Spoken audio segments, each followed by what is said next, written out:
I'd like to welcome everyone to the Mid-Atlantic Council meeting for February. Uh, DC. My name is Wes Townsend. I'm vice chair, but I will be sitting in his chair. Mike is currently a little under the weather, so he probably will not be here this week. Glad to see a lot of people here tonight or today.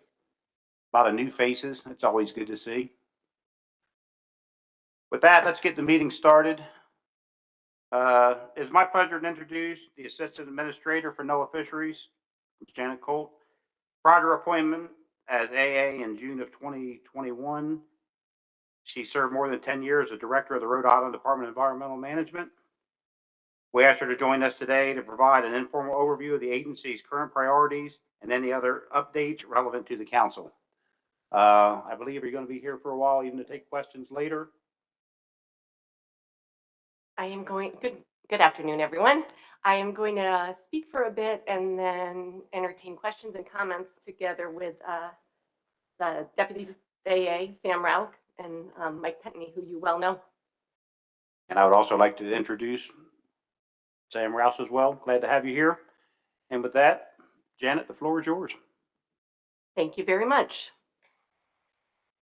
And again, thank you. This is the first time I've had the opportunity to speak to the Mid-Atlantic Fisheries Management Council. I want to start by saying I really appreciate all of you, your service, your expertise, the work you do around fisheries management for the critters and the resource and for the people who depend upon them. It's not an easy job. We don't always agree.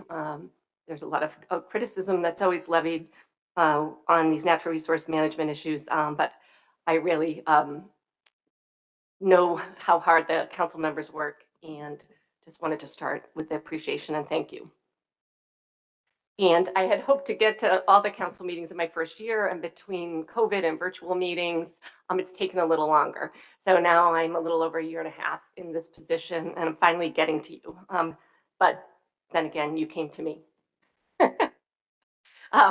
So I wanted to just spend about maybe 10 or 15 minutes talking about some of the NOAA fisheries priorities and issues. And then, as I said, hope that there'll be some questions and discussion. So again, I wanted to start with with a thank you, which is for your leadership on the climate change scenario planning. I had learned about that before I had this job. We heard about it at the Rec Fish Summit, which was the first time I actually was at a conference in this capacity. And I know you have a really important meeting coming up, and I'm eager to hear about the outcome of that. I think that the Mid-Atlantic Council is in a critical place geographically at a critical time to be addressing these climate change issues. You know, you're seeing shifting and expanding stocks from the south, and you we're certainly seeing in New England shifting stocks in our waters coming up from the Mid-Atlantic. So really appreciate the hard work that's gone into the climate scenario planning and where it's going in the workshop coming up. We talk a lot about developing management approaches that address these changes, about the science that we need, about what would be a threshold or a trigger, and that's exactly what you tackled in that climate change scenario planning process. I know we spoke at the CCC meeting about some of NOAA fisheries work along these lines that's led by Kelly Dennett in our Sustainable Fisheries Office. And Kelly is working on draft guidance around governance, and we had agreed to share that with CCC at the upcoming meeting this spring, and we're still on track to do that.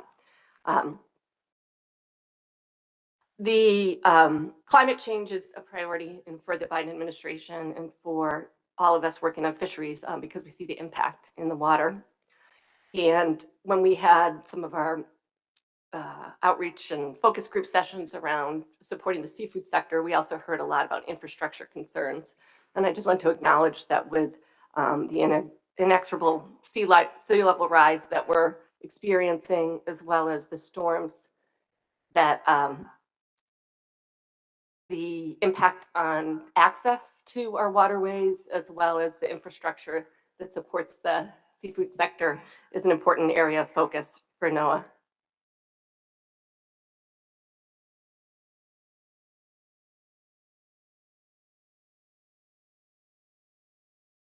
All right. Can you address that before I go in? Great, thank you. I also wanted to acknowledge that part of the administration's climate change mitigation plan involves upscaling renewable energy, and that the expansion of offshore wind is another area that has been a focus of this council and a focus of NOAA Fisheries, where we're both working hard to understand the impacts for NOAA Fisheries, where we have a distinct regulatory role around the Marine Mammal Protection Act, as well as Endangered Species Act, Magnuson-Stevens Act, NEPA, and Mike Pentney and Garfo have particularly been sort of at the forefront of dealing with the expansion of offshore wind. But I know it's been something that you have focused on. I imagine sometimes you feel like no one's listening to you.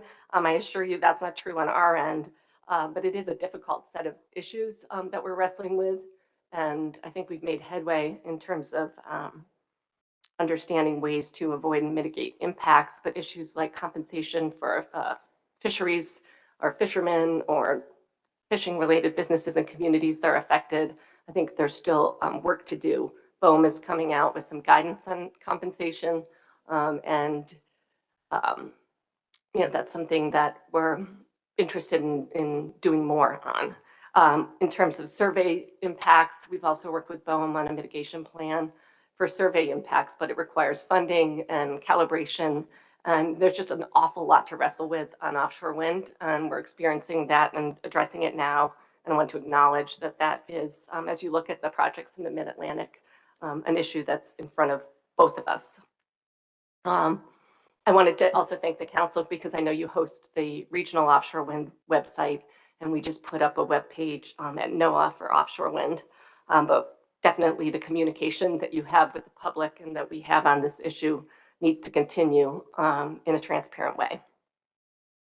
I want to give you, shifting gears, I wanted to give you a quick report out on the budget. That's something that Chris told me is always of interest. We were very pleased at NOAA and across the administration that Congress enacted the Omnibus FY23 budget bill, because it means that we're still going actually on a sort of a monthly allocation based on FY22, but it means we have some certainty around our budget. NOAA Fisheries has over $1 billion budget, and the Omnibus provided us a $77 million increase, included some targeted increases for fishing surveys, which we're very happy to see, for our work around offshore wind, and for primarily pursuit of ropeless gear and better monitoring for North Atlantic right whales. Those were three areas where we got a significant increase. The ASMFC was here in town, that last week, and we talked to them about the funding that are going directly through the commission to the states related to the lobster and Jonah crab fisheries and the work to mitigate impacts to right whales that's in that legislation. We also have an opportunity with the Inflation Reduction Act, which had a big pot of money for NOAA to do climate resilience work, hopefully to secure some more funding to help with climate ready fisheries and science and management. That is something that's still in negotiations with OMB, but I'm hoping next month that we'll be able to make announcements on some of the IRA funding. Specifically for the councils, the regional councils and the fisheries commissions got a bump up of 1.4 million, taking the funding from 42 million to 44.3 million. And I know you're interested in the interjurisdictional fisheries grants, especially those of you here from states, and those stayed level funded at 3.4 million.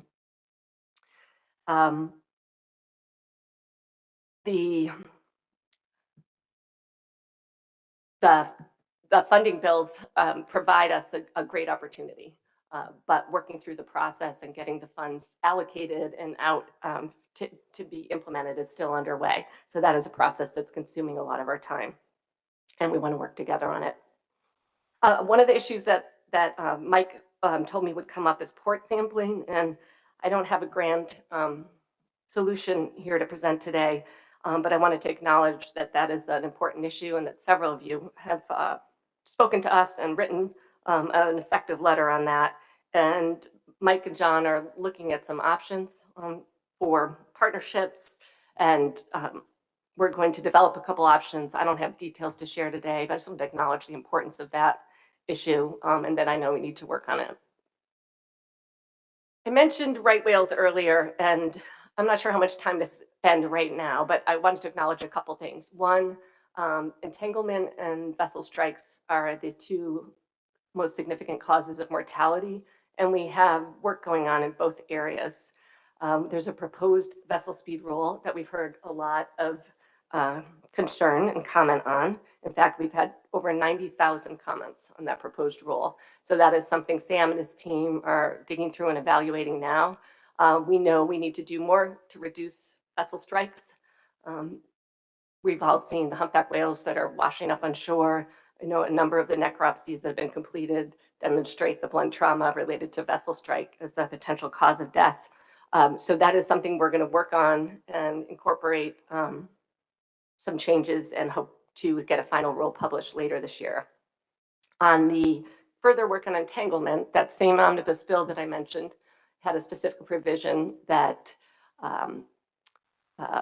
deemed the lobster and Jonah crab fishery compliant with MMPA and ESA until December of 2028, when we have a new rule that we have to promulgate. As I said at the MAFMC meeting, there's a lot of work to do between now and 2028, and the funding that we have for ropeless gear and to improve monitoring and the work we need to continue to do, and that many of you have served on the take reduction team, will be a continued focus. As well, we still need to move forward with the fixed gear, the gillnet rule, and that's something that we're working on that I know is of interest here.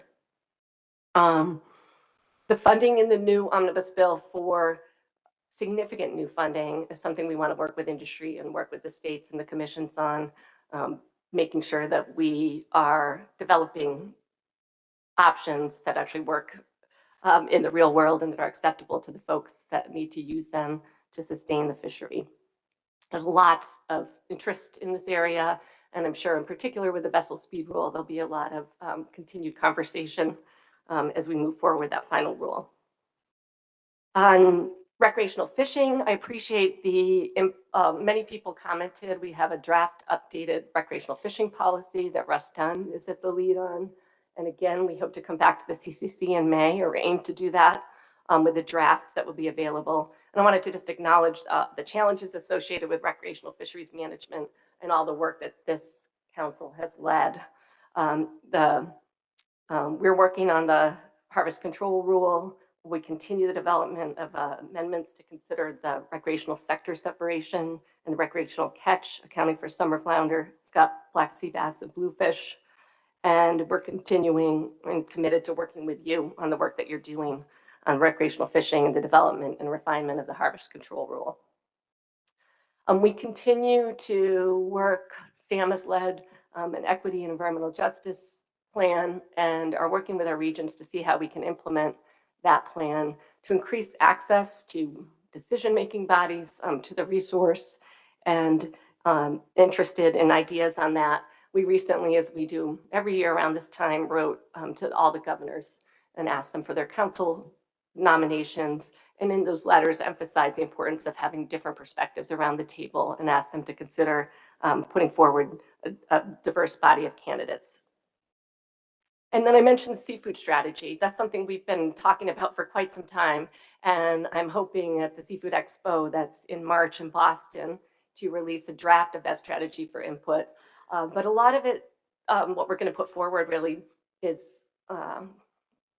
built on a foundation of sustainable fisheries, of the work that you do, of starting with ensuring that our fisheries are sustainably managed based on science.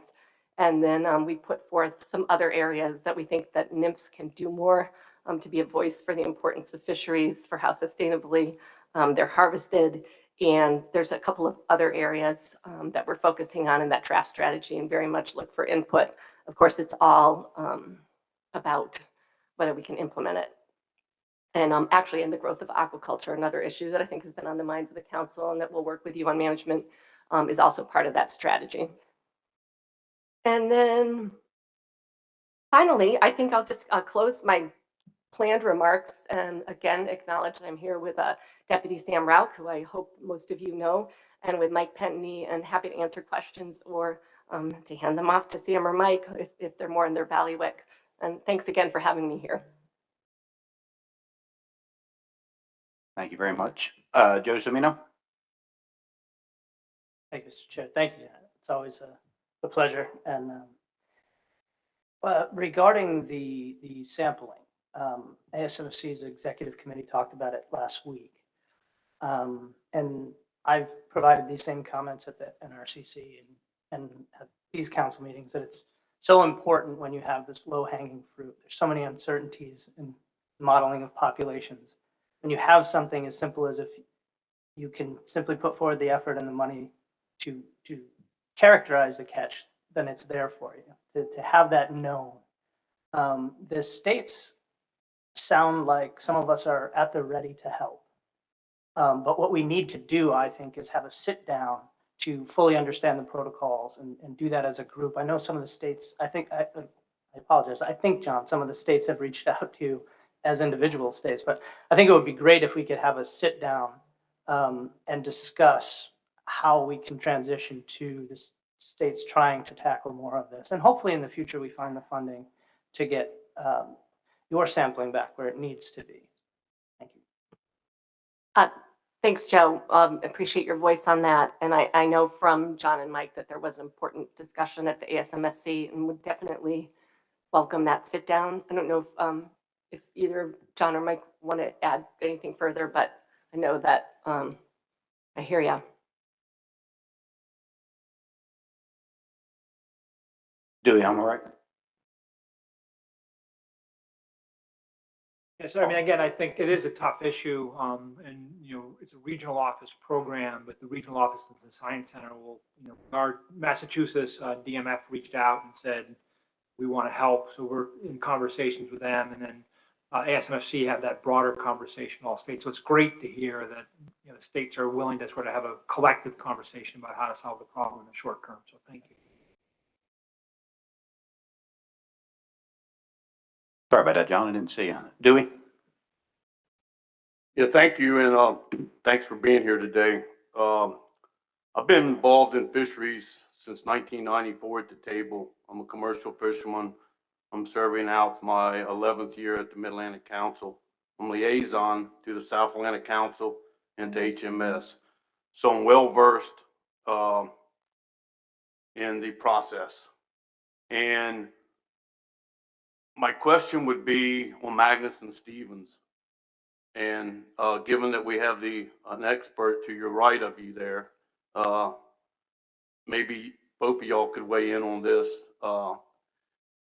Does one standard trump the other is one question.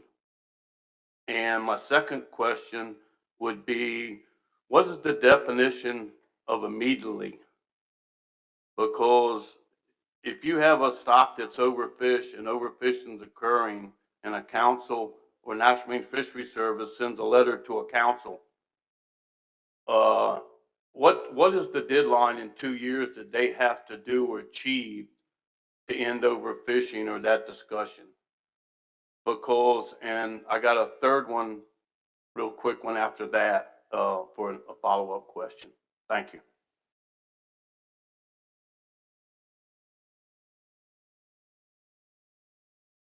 So it does sound to me like some of those questions should be addressed to General Counsel, and I don't want to overstep their bounds, but my understanding, the national standards are largely equivalent, except for National Standard 1, which some courts have said that the conservation mandate in National Standard 1 is something that the other national standards, so National Standard 1 is above all the other ones, but the other ones are largely equivalent. And there's a recognition among the courts that you can't all achieve all of them at the same time. Some of them are contradictory.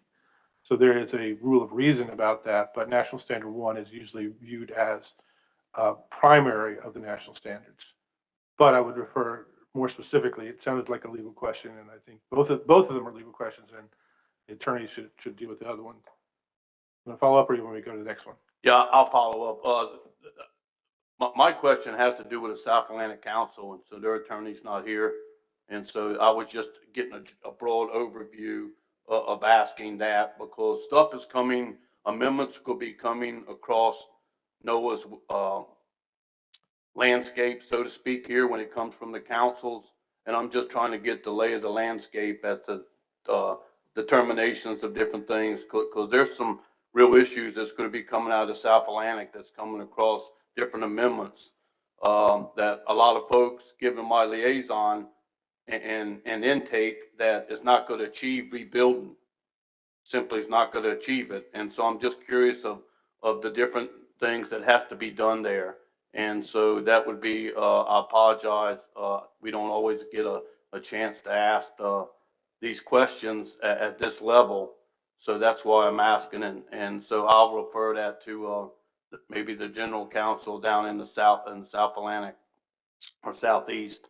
But I have one other question or two besides that. Yeah, well, and it has to do with the recreational effort in the councils, over the council's regions in different areas. As we move up and down the coast, recreational effort is limited by the seasonalities that are available. Further north would probably be a lot more limited. Mid-Atlantic is the midway, probably be a little more. And once you get down to the southeast, the effort is a lot more vastness and closer. And so given the mandates of Magnuson, and we look at the different things about effort controls,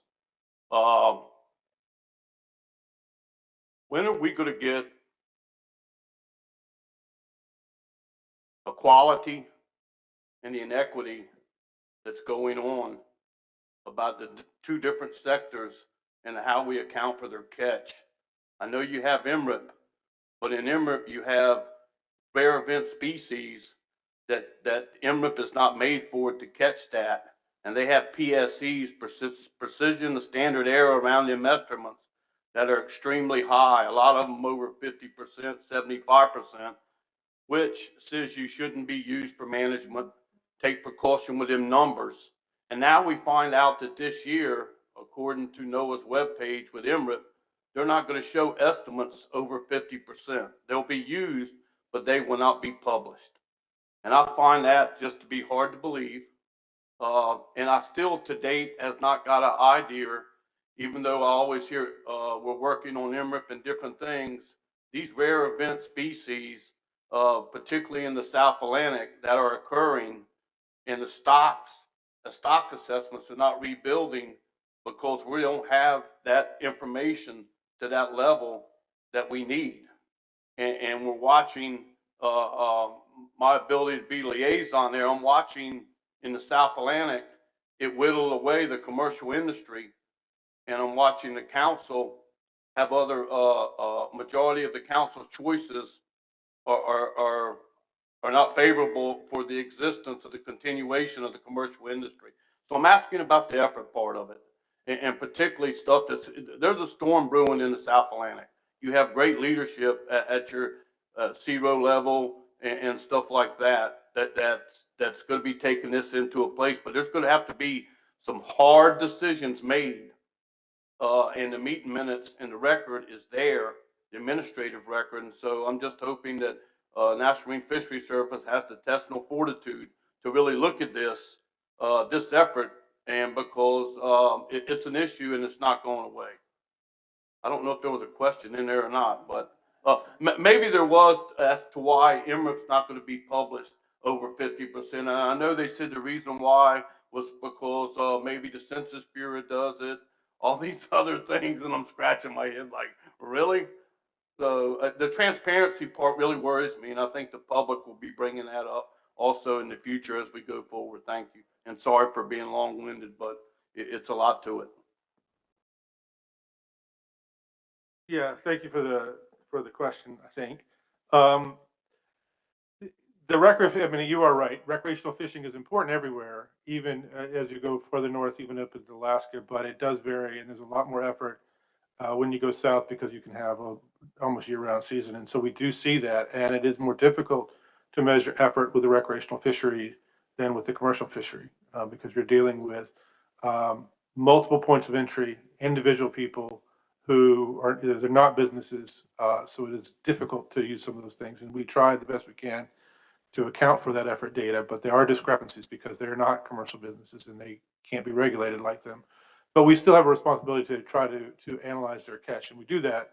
Those are difficult things. And you were right, the South Atlantic has some difficult decisions coming up, and they're having to work through that. This council's had difficult decisions in the past and has had to work through that. Every council does.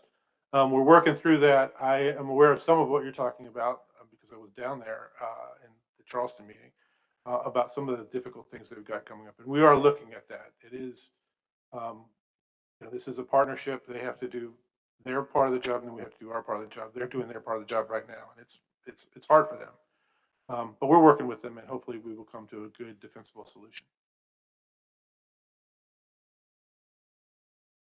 And on the MREP specifically, I'm not prepared to talk about that. I don't know if John is or if we need to get back to you on that. I mean, we've had conversations around MREP before, and we can certainly take your concerns to Office of Science and Technology where that program is run out of and talk with them about their effort estimates and then have a conversation around their decision to not post the PSEs if they're over 50%. Doing. Yeah, I think the disturbing part, it's already on NOAA's website that they won't be doing that. And I just find it hard to believe in this day and time, transparency is greatly needed.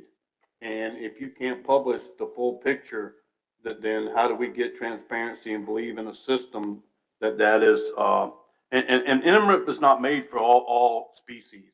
It's clearly of that, it's there. So I would appreciate that to take back to and would entertain a discussion with MRIP folks about this. Thank you. Thank you, Dewey. Peter Hughes. Good afternoon. Thank you for joining us and thank you for your presentation.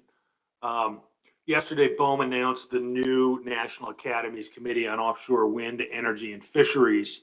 And, the committee is a diverse group of stakeholders such as scientists, commercial fisheries, recreational fisheries. I'm wondering if Commerce, NIMS, NOAA, Science Center had any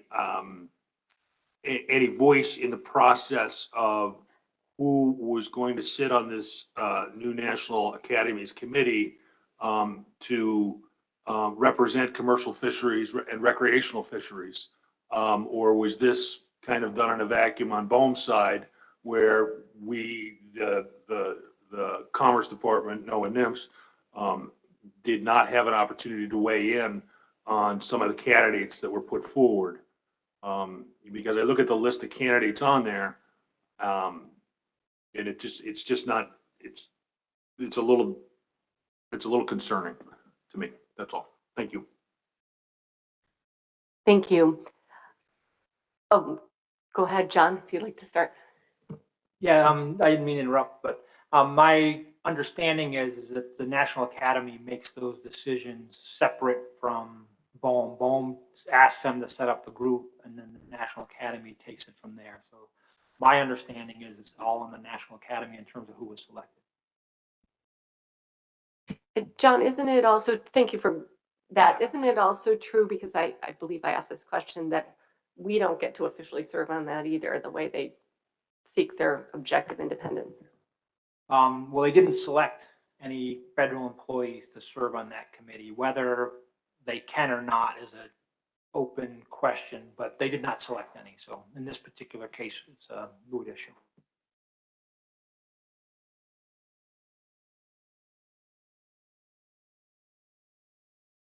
Yeah, Joe had his hand up briefly, but you ready, Joe? Go ahead. Yes, thank you. And I apologize for jumping in again, but I want to echo some of Dewey's comments on the concerns for transparency. We're approaching a new way of managing with the harvest control rule, and the Mid-Atlantic public has been so invested in black sea bass and summer flounder management and the role that regulations and then MRIP estimates play. It's going to be really challenging for them to lose wave estimates and to lose some other estimates. To hear that we've gone over we've learned many times in the past that it could be a single wave in a single state with some, explosive estimate that not necessarily is always over 50% PSEs, but if that information starts disappearing, I think it's going to be a real challenge for the public. And if there's any possibility in reconsidering this, I hope that it can be reconsidered. Thanks.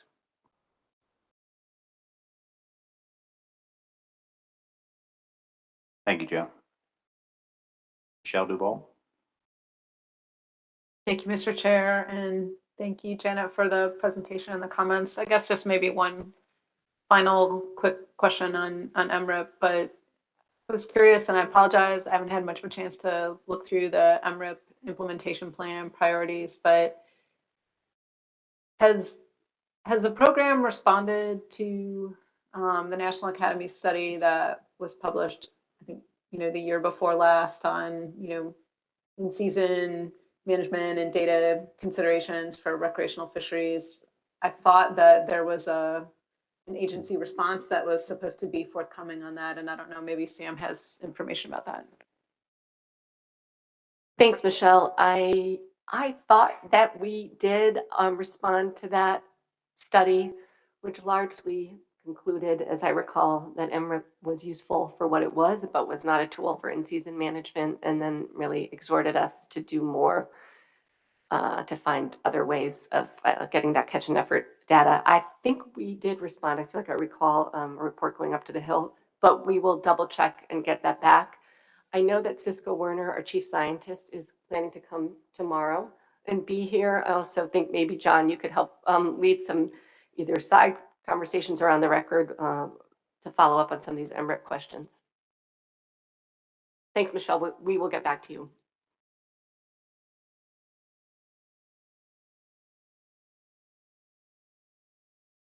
Any more questions around the table? Seeing none.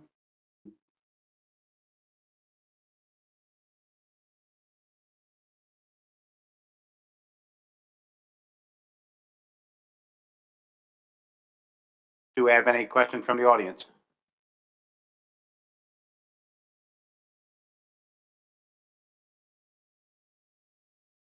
Anybody online with a question?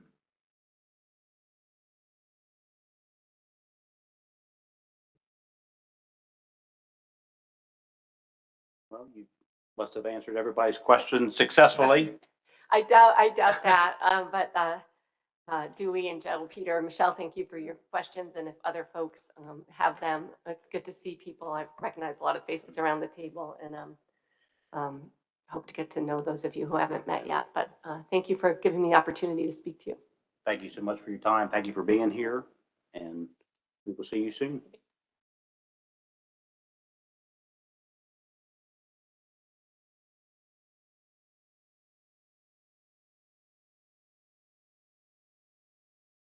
All right, let's take a quick 5-minute break while Rachel gets set up. So let's come back at 2:50.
1 minute warning, 1 minute.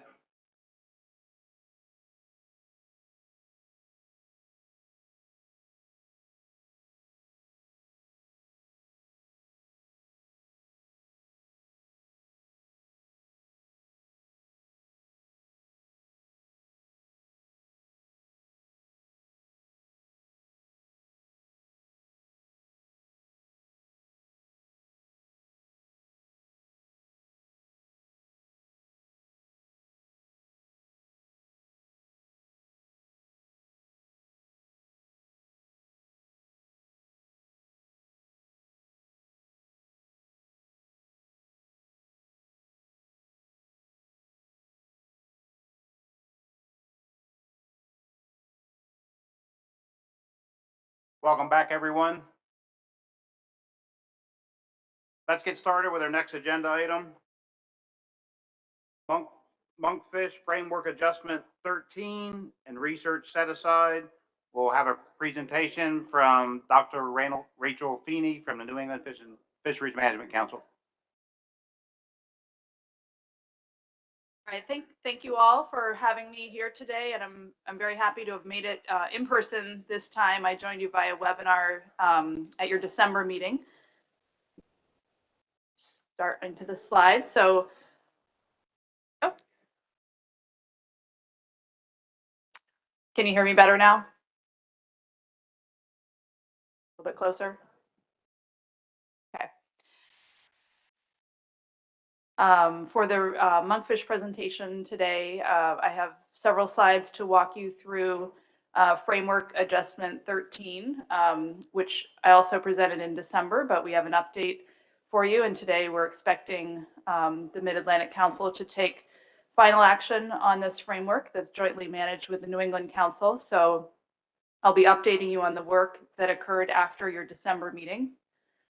We'll have several motions coming from the Monkfish Committee regarding that framework. And then I have a quick update and a couple slides regarding the Research Set Aside program. New England Council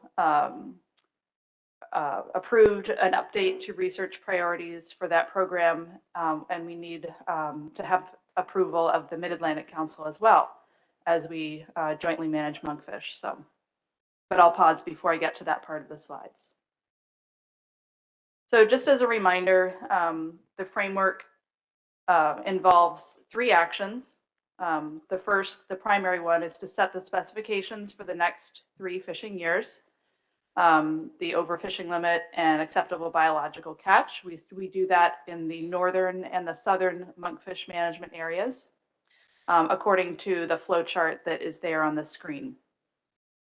So we have a discard deduction and a management uncertainty buffer of 3% involved there in the flow chart, down to the total allowable landings, both for the north and the south. Action 2 of this framework is effort controls, measures that are in place to help constrain the fishery to stay within that total allowable landings. We have alternatives in the document this time for adjusting the day at sea effort controls. We had alternatives that I presented in December regarding possession limits. However, both councils agreed in December to remove possession limits adjustments from this action. And then regarding action 3 is adjusting the minimum gill net mesh size. So when you're fishing on a monkfish day at sea, currently that minimum mesh size is 12-inch. Both councils agreed 10-inch. Both councils agreed in December to increase that mesh size to 12-inch with a 3-year implementation delay. So that work is done on action 3. We don't need to consider that further today. Just as a reminder of the outcome of the December meetings of both councils on this action, especially focused on setting the ABC. There was substantial concern about the ABCs from both councils, particularly led by the New England Council. The New England Council voted to suspend its criteria for remanding an ABC recommendation back to the SSC for reconsideration. Voted to accept the ABC recommendations by the SSC that they made in October. So that is within the range of alternatives as an option. And then remanded the ABC recommendations back to the SSC to, as it says here, facilitate a transition to the appropriate application of iSmooth for monkfish. I understand this council, for your stocks, I don't believe that any of them are assessed using this iSmooth approach. That's something that you may not be familiar with. I didn't appreciate that fully in December. I'll get into it a little bit more in the next slide, but essentially it's a data limited, index-based approach that takes the recent performance of the trawl survey and uses that as an indicator for whether fishery catches should increase, decrease, or remain the same. The recommendation was to consider setting ABCs as an average of the outcome of using this iSmooth approach, which is what the SSC had recommended, and the approach used to set the current ABCs for the fishery, which we're terming here the recent ABC approach. Also recommended that the use of these iSmooth multipliers, this catch setting approach, be revisited during the next assessment. So after this December meeting, the alternatives got revised slightly, such that the box on the right is the revised range of alternatives for action 1. So no action would be no specifications. We don't have default specifications for this fishery. Alternative 2 is that October SSC recommendation. And then alternative 3 is this council request for this averaging approach. So more specifically on the screen, the October SSC recommendation was to take this trawl survey multiplier to multiply that by the latest 3-year average catch. That's the iSmooth approach. Set that equivalent to the annual catch target, which is 3% below the ABC. And that would produce the numbers in the top box in the green there. And then to average those green numbers with the recent ABC approach in the middle. So you take that trawl survey multiplier times the current ABCs would equal your new ABCs. When you average those two numbers together, you get the outcome in the bottom box on the screen, the numbers at the very bottom in the red. So the average of those two rows would be for the north, 6,224 metric tons, and for the south, 5,861. When the SSC considered this request in January 20th, after much consideration, they decided to approve this as their updated recommendation for ABCs. So as I said, we have alternative 1, no specifications. Alternative 2, that October recommendation there on the screen. ABCs would be much lower in the north and the south, as you can see in that table. And then alternative 3 is there on the screen with the full table showing the breakdown of that specifications flow chart. Also recall that there was a consideration for changing the discard deduction method from the current method of a 10-year median of catch to discard ratio to a 10-year median for of discards. That was considered by the SSC in October, and the December councils approved that deduction approach. We also wrote into both alternatives that these specifications would become the default specifications. So next specification cycle, if there should be some delay, we would have default specifications on the books. So as I said, the council selected this as their preferred alternative. This was stemming from both advisory panel and committee recommendations that were made at a meeting just a few days prior to the January council meeting. Some of the rationale was that these would be the highest ABCs within the range of alternatives that are within the latest SSC recommendation, providing the least economic harm to the fishery while transitioning to the use of the iSmooth method. There were some concerns about the assessment in general and other survey indices beyond the trawl survey would be informative as indicators for monkfish, and they should be included in catch setting, and they show differing trends. Strong comments coming from the industry throughout this time that fishermen feel like they're seeing a healthy monkfish resource on the water, and disagreement with the outcomes of the trawl survey. So just to compare the Action 1 alternatives, so the red boxes there are to focus on. So alternative 2, for example, that top left box would be a lowering by 34% from the status quo ABC. Alternative 3 would be a lowering by 25%. So both, that would be in the north, and then the south, lowering by 69 and 52%, respectively. So both alternatives, we are seeing a lowering of the specifications relative to status quo.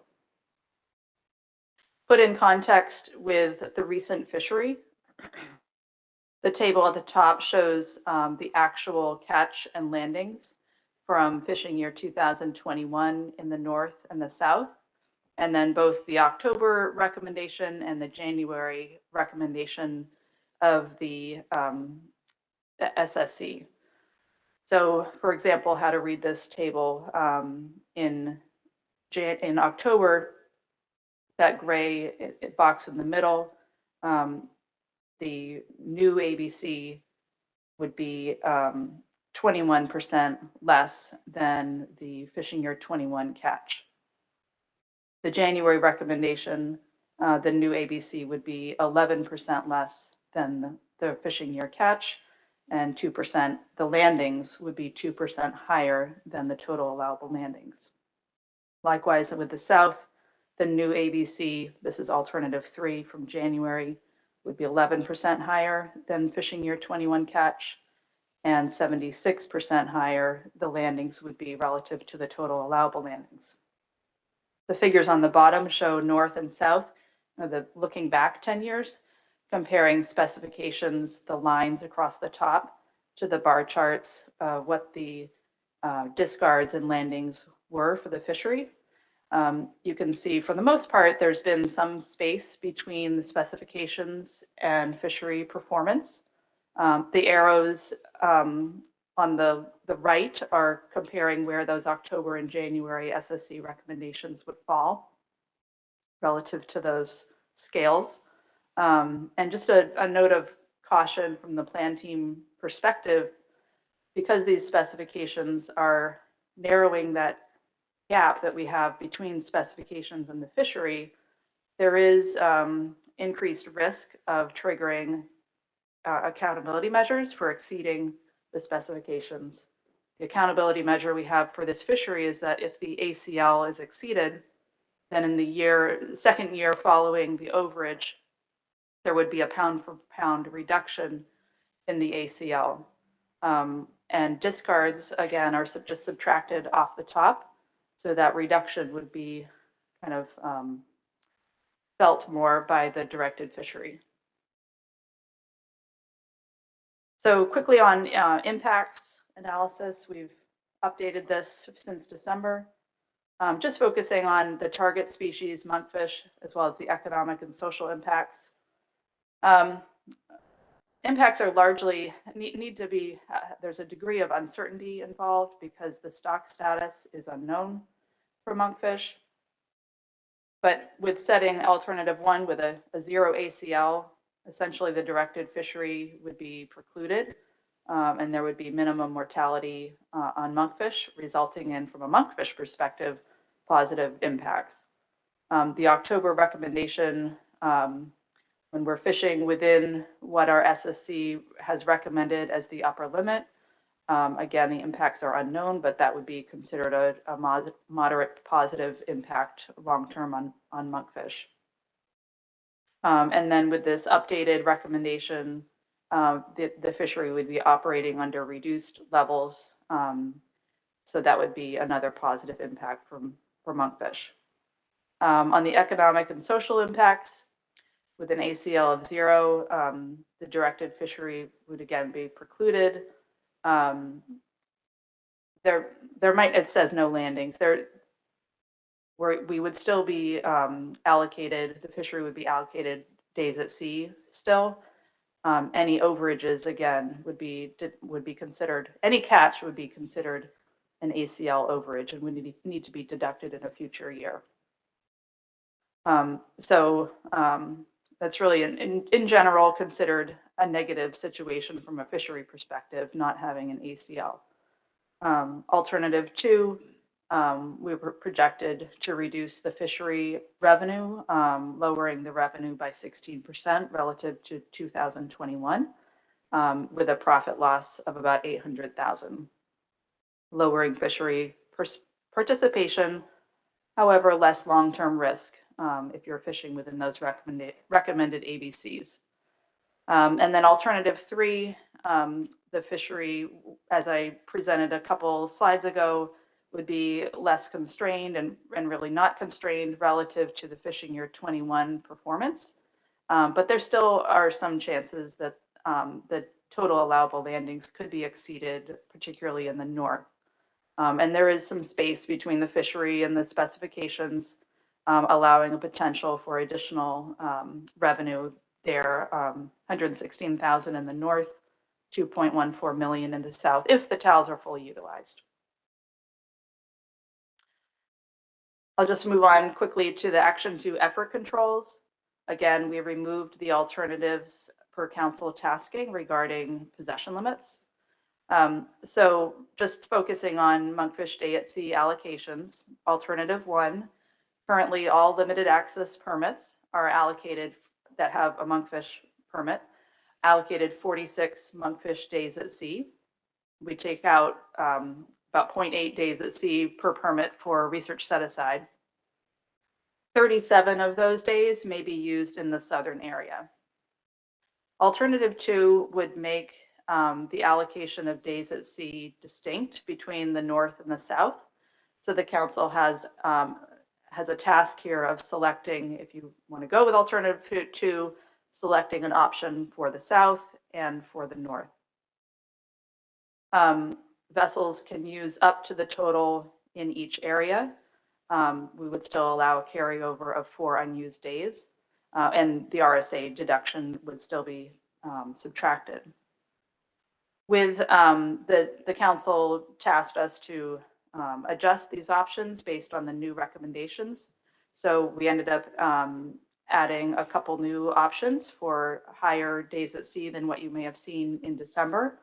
In order to not increase overall effort, the New England Council has approved a cap on the day at sea use across both areas of 46, so that the overall effort wouldn't increase beyond the no action alternative.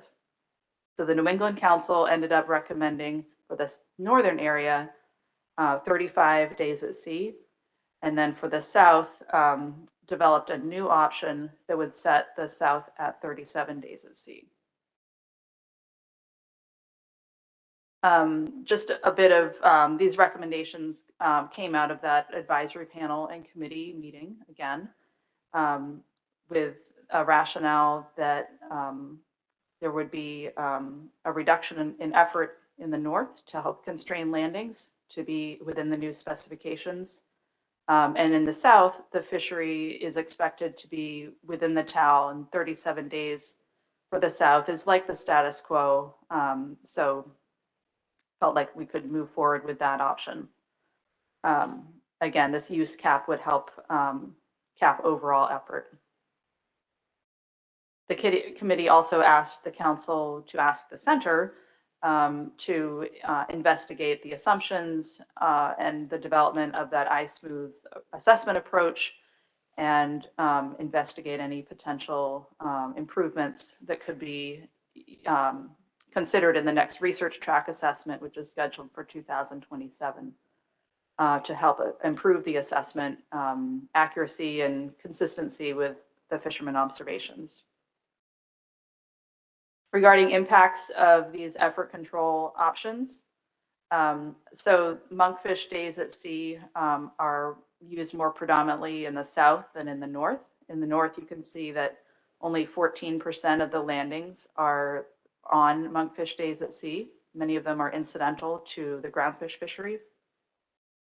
There would be a range, depending on the option selected, of 3 to 23 vessels impacted.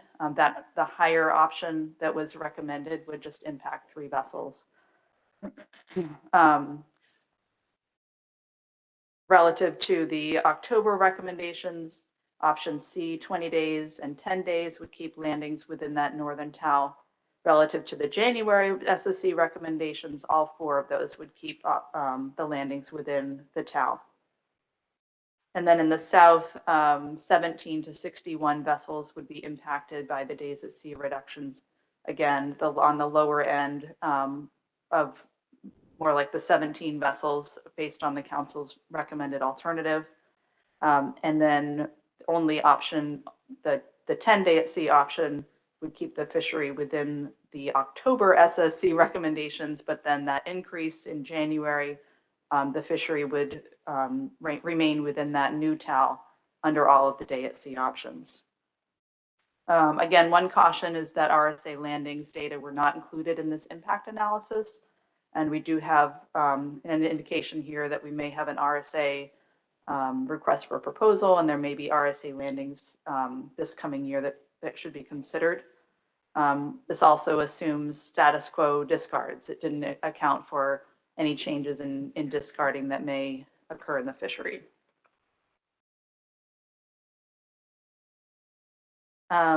Just quickly on effort, this is my last slide on the framework. For impacts to target species to monkfish, no action on these effort control alternatives would, really not change fishing effort, but they might not prevent exceeding the ABCs depending on action 1 alternative selected.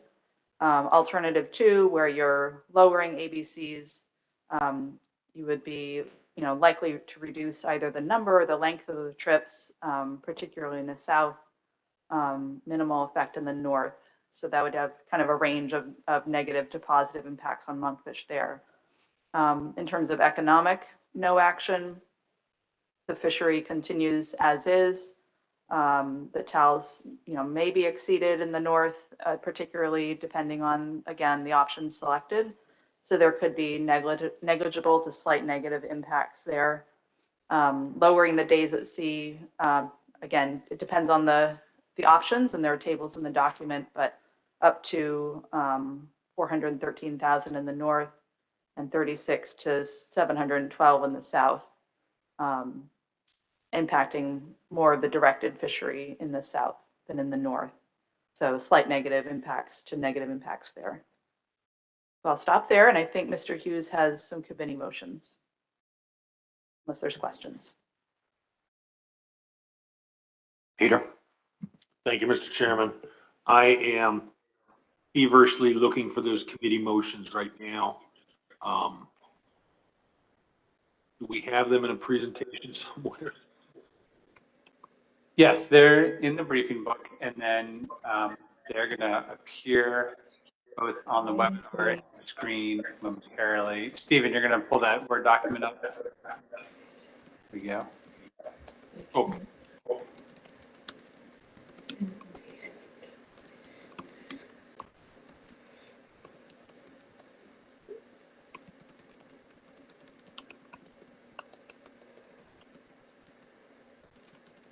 maybe while we're waiting for Stephen, if I could ask a question of Rachel.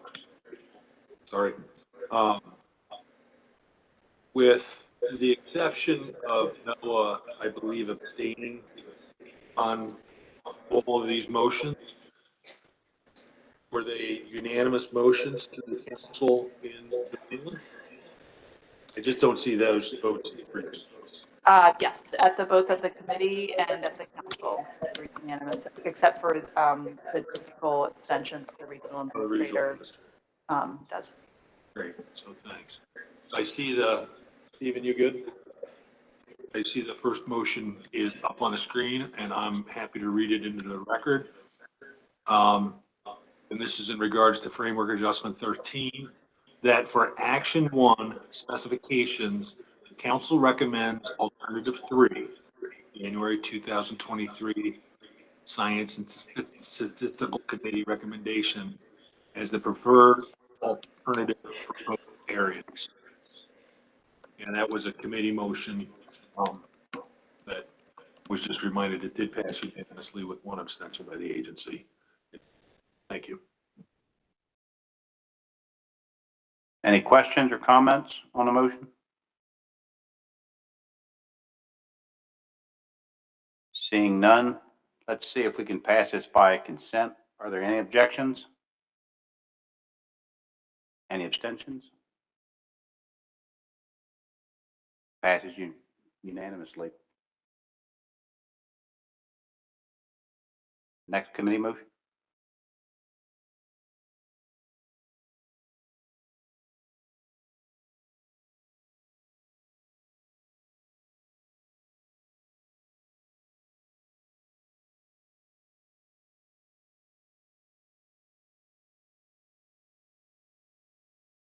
Good, Peter. Okay, thanks.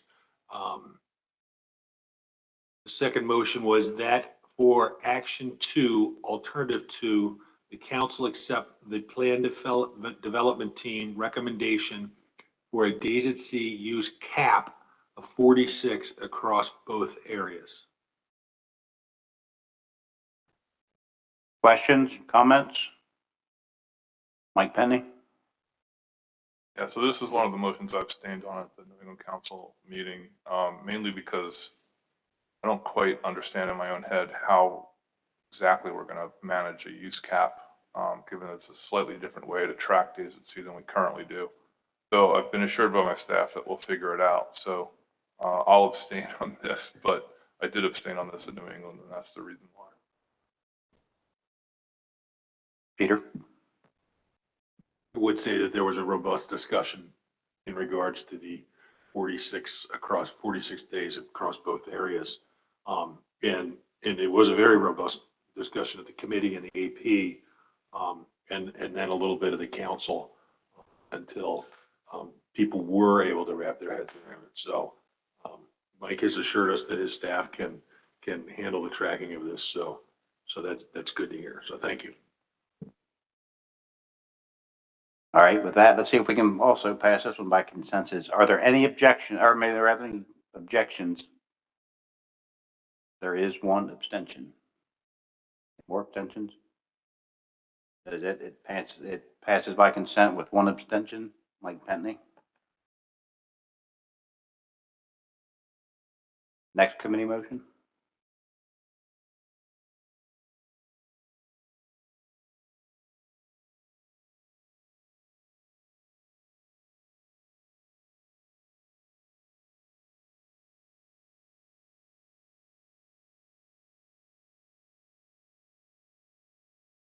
Just out of curiosity, was there number 3 there? Because I see this is number 4.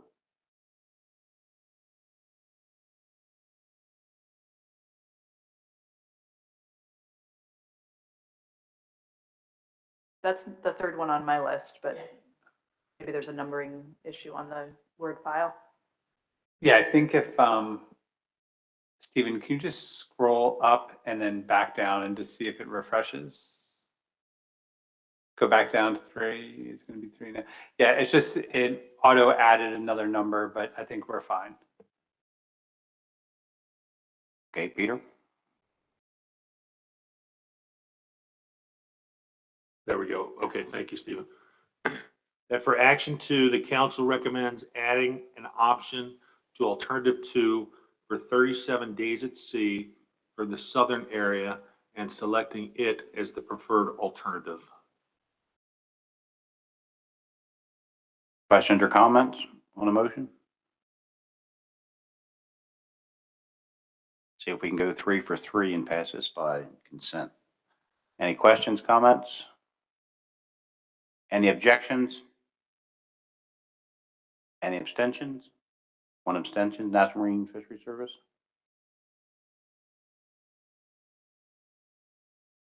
And by that, it passes unanimously. Is that the final motion or the final? No, 1 more, 2 more? Okay.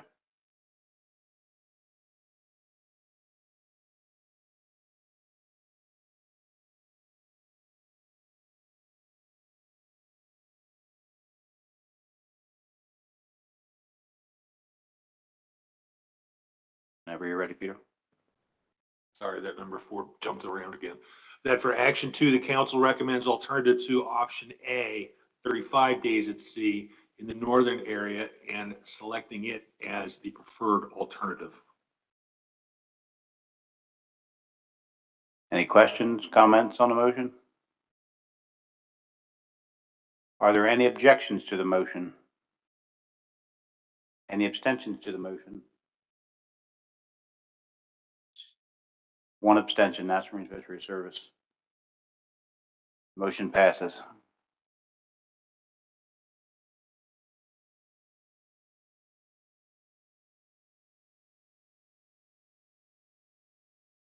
All right, Peter, looks like we got our numbers back in line at least now. You ready? Thank you, Mr. Chairman. That the council approves Monkfish Framework Adjustment 13 for submission to NOAA Fisheries.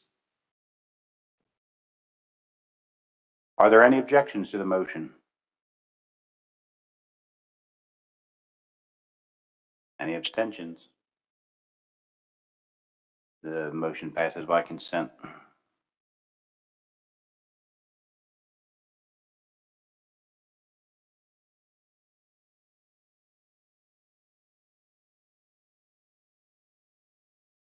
Whenever you're ready, Peter.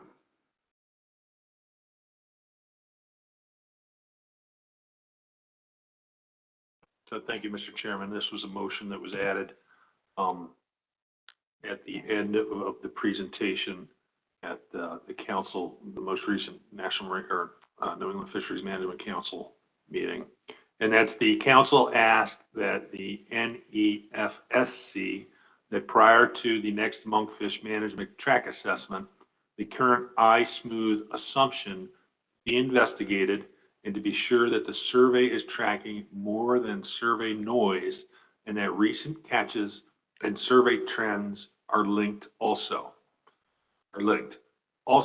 a detailed research plan is needed as soon as possible to increase the likelihood of the next research track assessment being successful. Any questions or comments on the motion?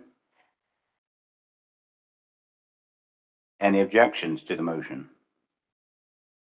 Any abstentions to the motion? 1 abstention, National Marine Fisheries Service. Rachel? Thank you. Just to clarify, so the New England Council is planning to write a letter to the Science Center regarding this issue. And I think if you pass this motion, that would signal that we would include you as a co-signer to the letter.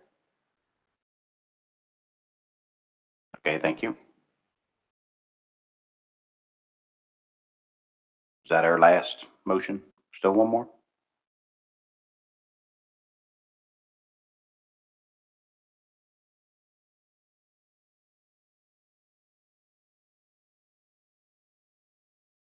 Stephen, can you pull the motions back up?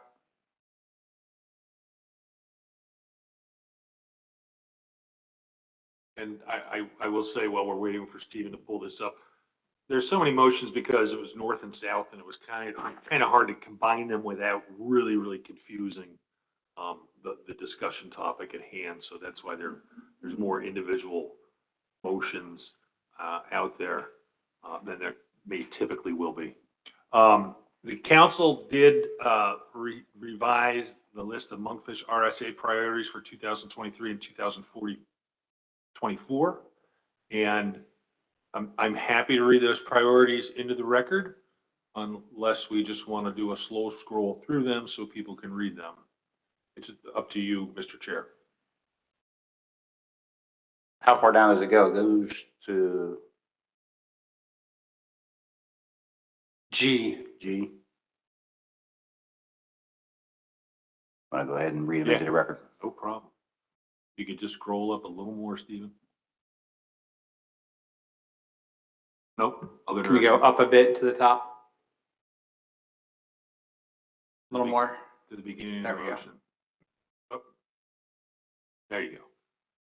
That the council's revised list of monkfish RSA priorities for 2023 and 2024 is highest priority. A, development of alternative stock assessment models and analyze existing survey indices, e.g. dredge survey, for potential use in the iSmooth model and or alternative assessment. B, develop a standardized CPU index, CPUE index for the commercial directed monkfish gillnet fishery for potential use in the assessment. Other priorities that are not in priority order. C, research on monkfish life history focusing on A, age and growth, B, longevity, C, reproduction, and D, natural mortality. D, trawl and gillnet gear studies focusing on A, bycatch reduction, including reducing interactions and injury/mortality associated with these interactions with sea turtles, Atlantic sturgeon, right and humpback whales, and other protected species, and B, size and or species selectivity. E, research on pingers used for monkfish gillnet gear to reduce porpoise interactions so that interaction with seals is reduced. F, research to improve the monkfish market, e.g. increasing domestic demand, making new markets, and G, research on discard mortality rates for gillnet and trawl gear, scallop dredge discard mortality rate was adjusted down in the 2022 assessment based on research. Need research for other gears. That is the motion. That was a mouthful. Any comments or questions?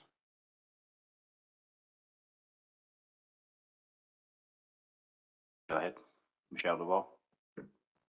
Thank you, Mr. Chair. And maybe a question for Rachel. So I tried to listen to this presentation at the New England Council meeting, and I know I came in and out a few times, but I seem to recall there was some discussion about, I think the first of these priorities about sort of establishing as an RSA priority an alternative stock assessment model, given that that's something that's generally done through, the assessment process is established through the NRCC. Is there just a little nugget of how this kind of came to the top and sort of the rationale for that? Yes, thank you for that question. Yes, that question was asked by someone not on the Monkfish Committee at the council. Dr.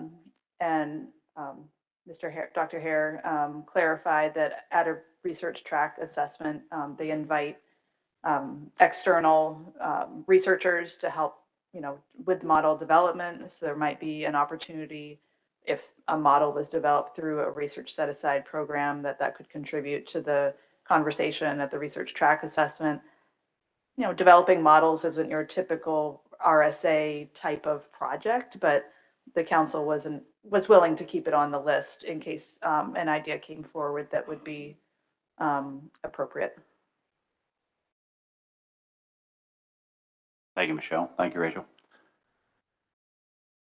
We now have the motion, and let's not make Peter read it again. Any objections to the motion? Any abstentions? Seeing none, passes by consent.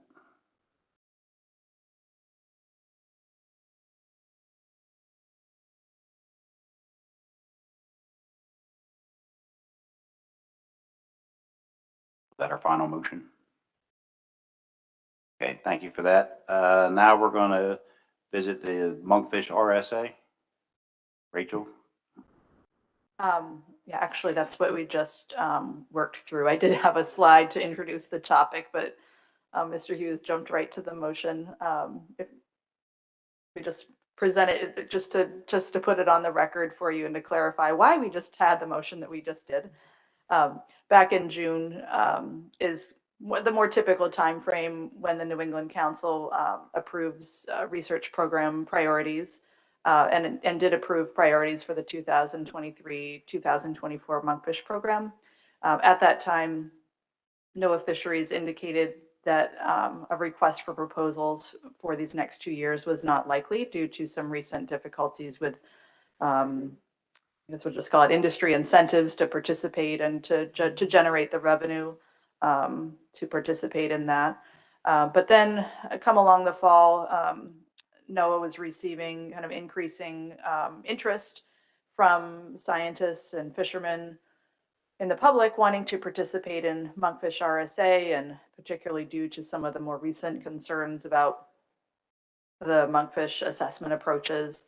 And so decided in December with consultation with the New England Council staff that we really should move forward with this RSA program. And so the New England Council had an opportunity to update the priorities. And as this again is jointly managed, I brought those to you today for consideration.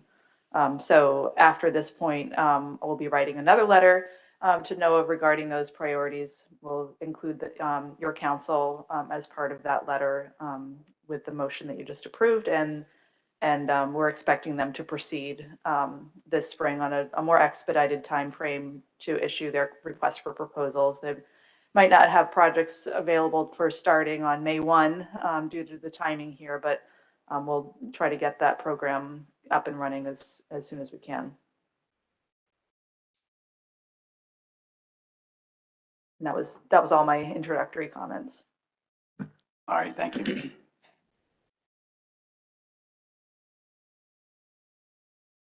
Jason, is there anything else we need to do with this? Rachel? Moving ahead to just update you on what else is happening in 2023 for monkfish and what you may expect to hear updates on from either Jason or myself.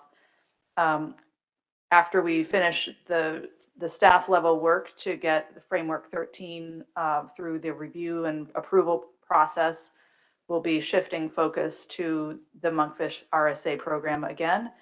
Our council did a review of that program a few years ago, but due to competing priorities, needed to kind of shelve talking about the outcomes of that for a few years. This year, we're going to be taking that review, those review outcomes back up off the shelf and reconvening a small group to make some headway and thinking about how that program could be adjusted to improve that program for the future. So you'll be hearing updates as we go throughout the year on that work. Jason? I just want to thank New England staff for entertaining my near endless succession of questions about monkfish as we try to, figure out these joint management stocks are difficult, and I've appreciated all the answers they've provided.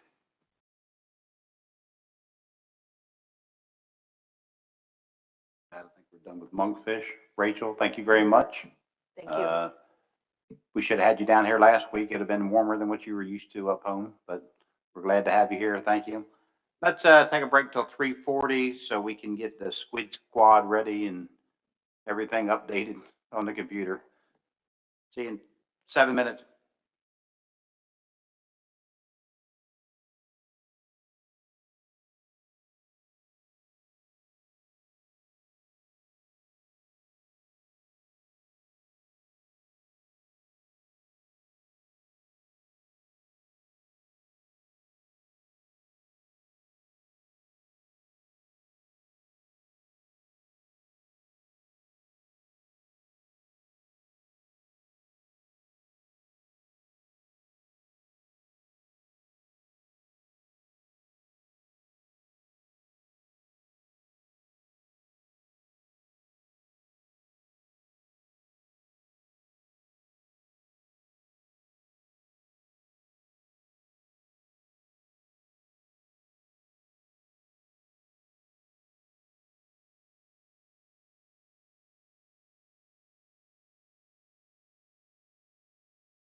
Hey, Kimberly, Anna, and Sarah, do you want to do a mic check real quick?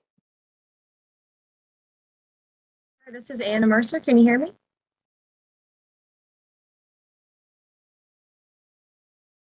Anna, we could barely hear you.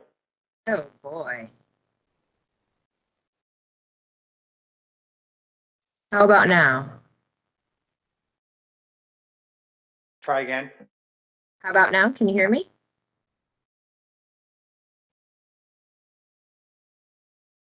Try one more time louder. How about now? Not really. Are you on a mic or can you call in?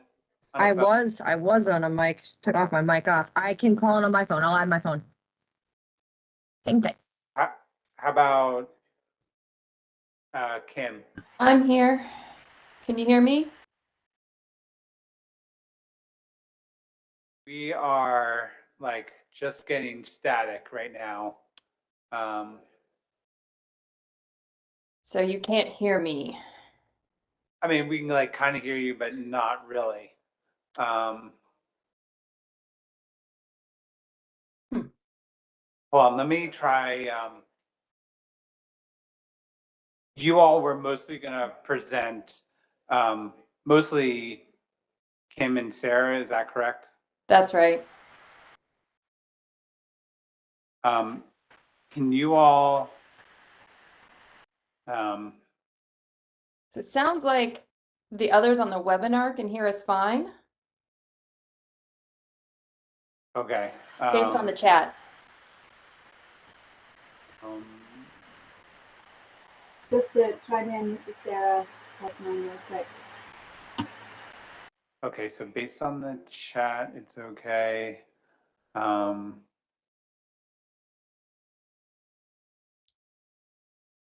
I can call in if you want me to. Yeah, well, if they can hear on the chat, then it's just the audio.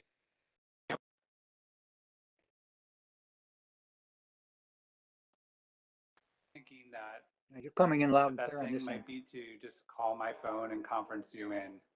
I think that's going to be the best because it's almost impossible to hear you. So I'm going to email you. Right here, just write down my phone number. Or actually, yeah, just if you could just write down my phone number and text me a number that I can call you to. And so my number, or yeah, I think you have my number, 302-397-1131. You can just text me, and then I'm going to do a conference call with the two of you, and then just use my phone to bring you in here because we can't hear really through the webinar. Jason, can you hear me? I just pushed my phone. This is Anna.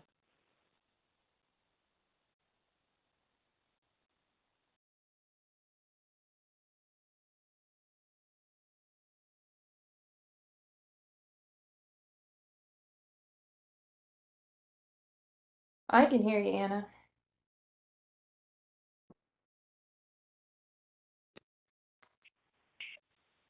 Very strange. So it must just be in the room.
Can you hear me now?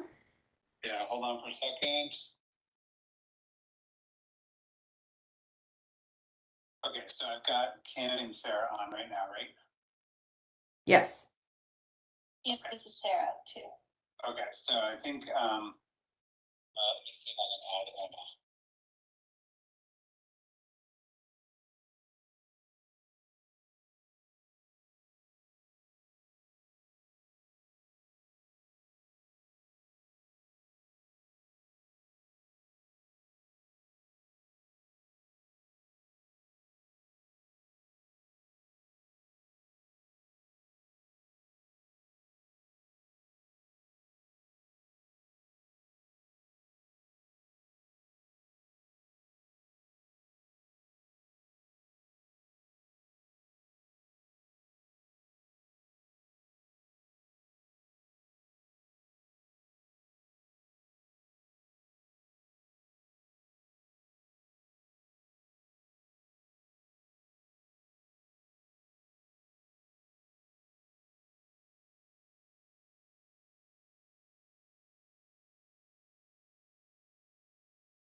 Okay, so try that again, guys.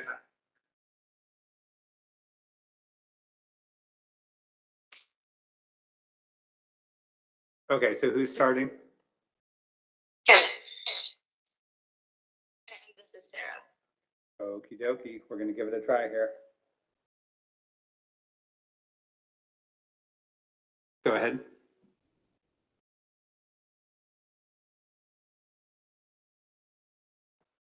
Try one more time.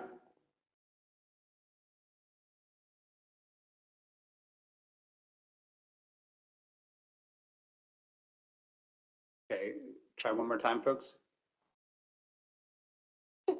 Whoever's going first, go ahead.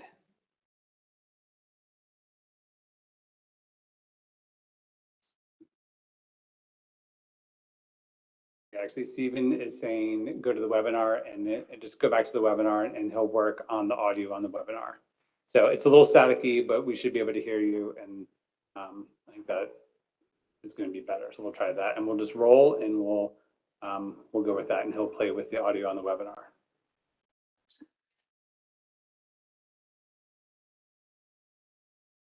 Okay, that was a good try. Okay, So can you maybe a hear little me here? staticky. We'll persevere and I think we'll be able to hear folks. So as you all just Squid Squad folks transition back to the webinar. Whoever was going to present first, go ahead and unmute yourself and we'll roll. And just say next and Stephen will advance slides. Sounds good. So I'm Kim Hyde. I am an oceanographer at the Northeast Fisheries Science Center. And today we're going to give you an update on some research to identify oceanographic drivers of the northern short-fin squid ilex. But first, I want to introduce you to the Squid Squad. So here today we also have Anna Mercer, who most of you know. She's with the Cooperative Research Branch, and Sarah Saloy, who is a postdoc with us. Do you think they should be? You all might need to unmute yourself on the webinar side. I'm still muted? I can hear you fine, Kim. Okay.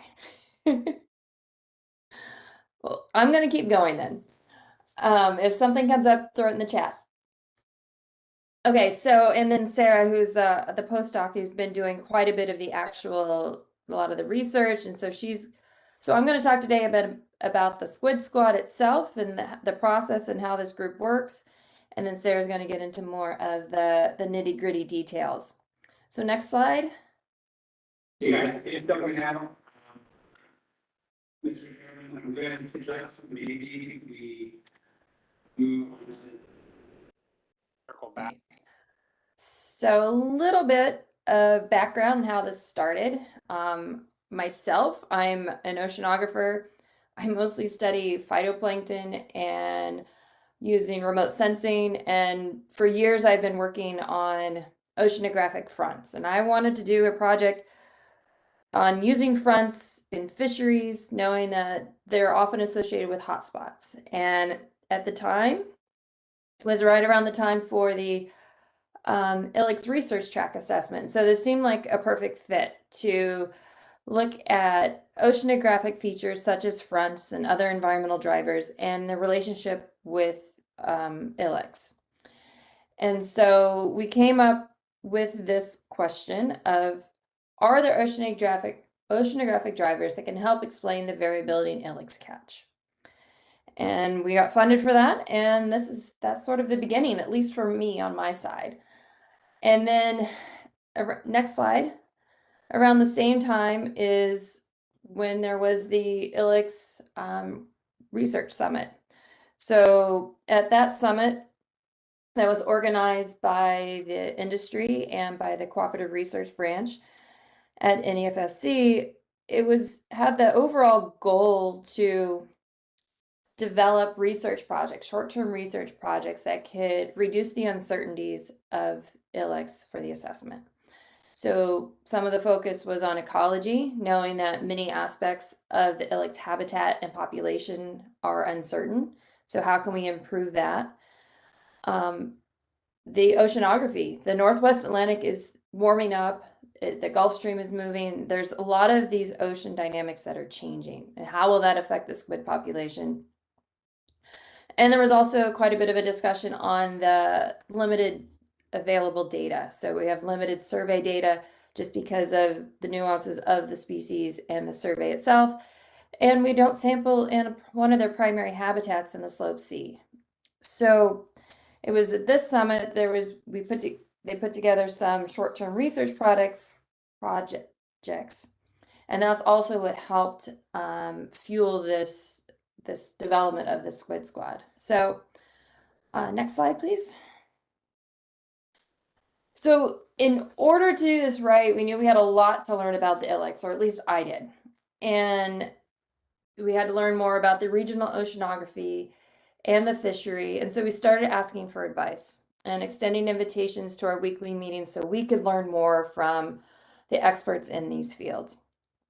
And so over time, we accumulated this interdisciplinary group of experts. They're all experts in whatever they're doing, whether it's in the biology and physical oceanographers, the fisheries biologists and statisticians, the fishing captains, the processors, and other industry representatives.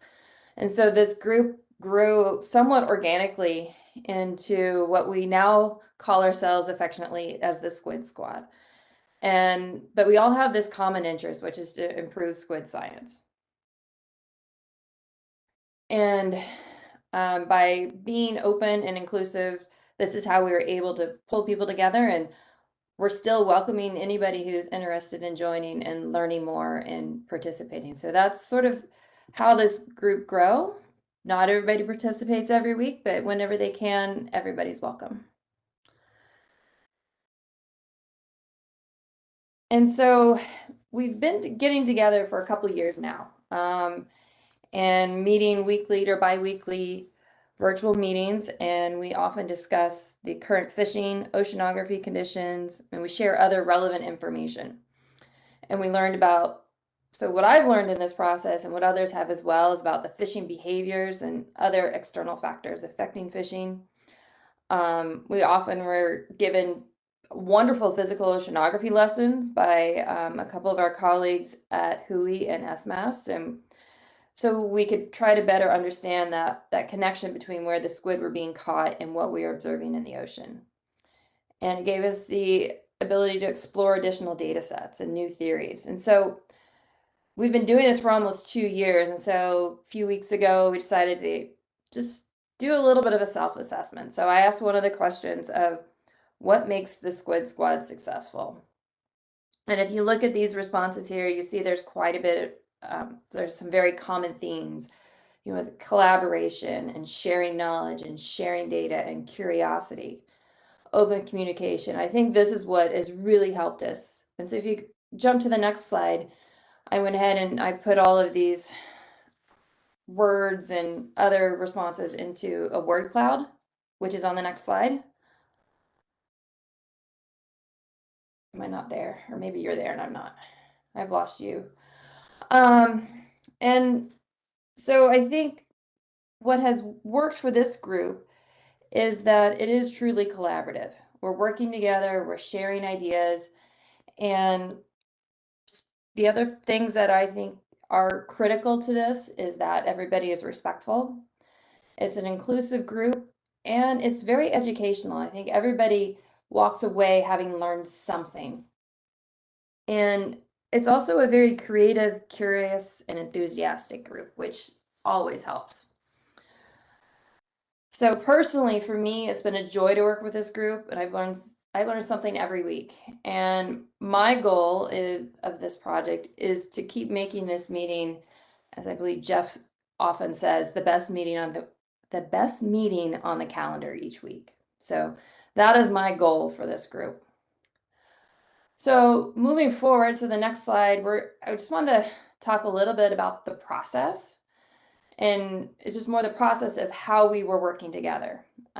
We started off by brainstorming potential drivers of ILIC's productivity and availability. We did multiple iterations of our conceptual model, which is here on the left, which helped us then ID data needs. So what types of data did we need to try to answer these questions? We collected data from multiple sources, multiple types of remote sensing data, of modeled data, of in situ data, and even developed new oceanographic indicators, which I can't imagine being possible without working with this group together. And then we used those data as inputs into a statistical model, which showed that the size of ILIC's catch, is a function of a suite of variables, both temporal and spatial, such as the time of year, bottom temperature, the orientation of warm core rings, and chlorophyll fronts. And so Sarah's going to get into a little bit more of those details, explaining some of this more. But what I wanted to describe a bit more was this process and the iterative and continually getting feedback till we, were able to come up with a good model for this. So next slide. So the products, what made this group success, this successful group came out with several products, and we had many. Initially the goal was to provide input into the research track assessment, and which we did. There were a couple of working papers that we contributed to the assessment, and we also wanted to get out a couple of manuscripts, which we did. But I think, and so there's a manuscript currently in revision, a second that's in review, and a couple more in prep. But I think we've done so much more. We've unknowingly created a model of research that's cooperative, interdisciplinary, and respectful, and inclusive. And by using those characteristics, we're hoping to lead to greater, better understanding and innovation. And one of the quotes from our little survey is the collaboration of different backgrounds coming together to piece together the puzzle of ILIC's production. And it's a complicated puzzle, and we're still working on it. But I think because of this process that we have put together with this group, that we're able to continue to work on that. The research track ended almost 2 years, or a year ago, the assessment did.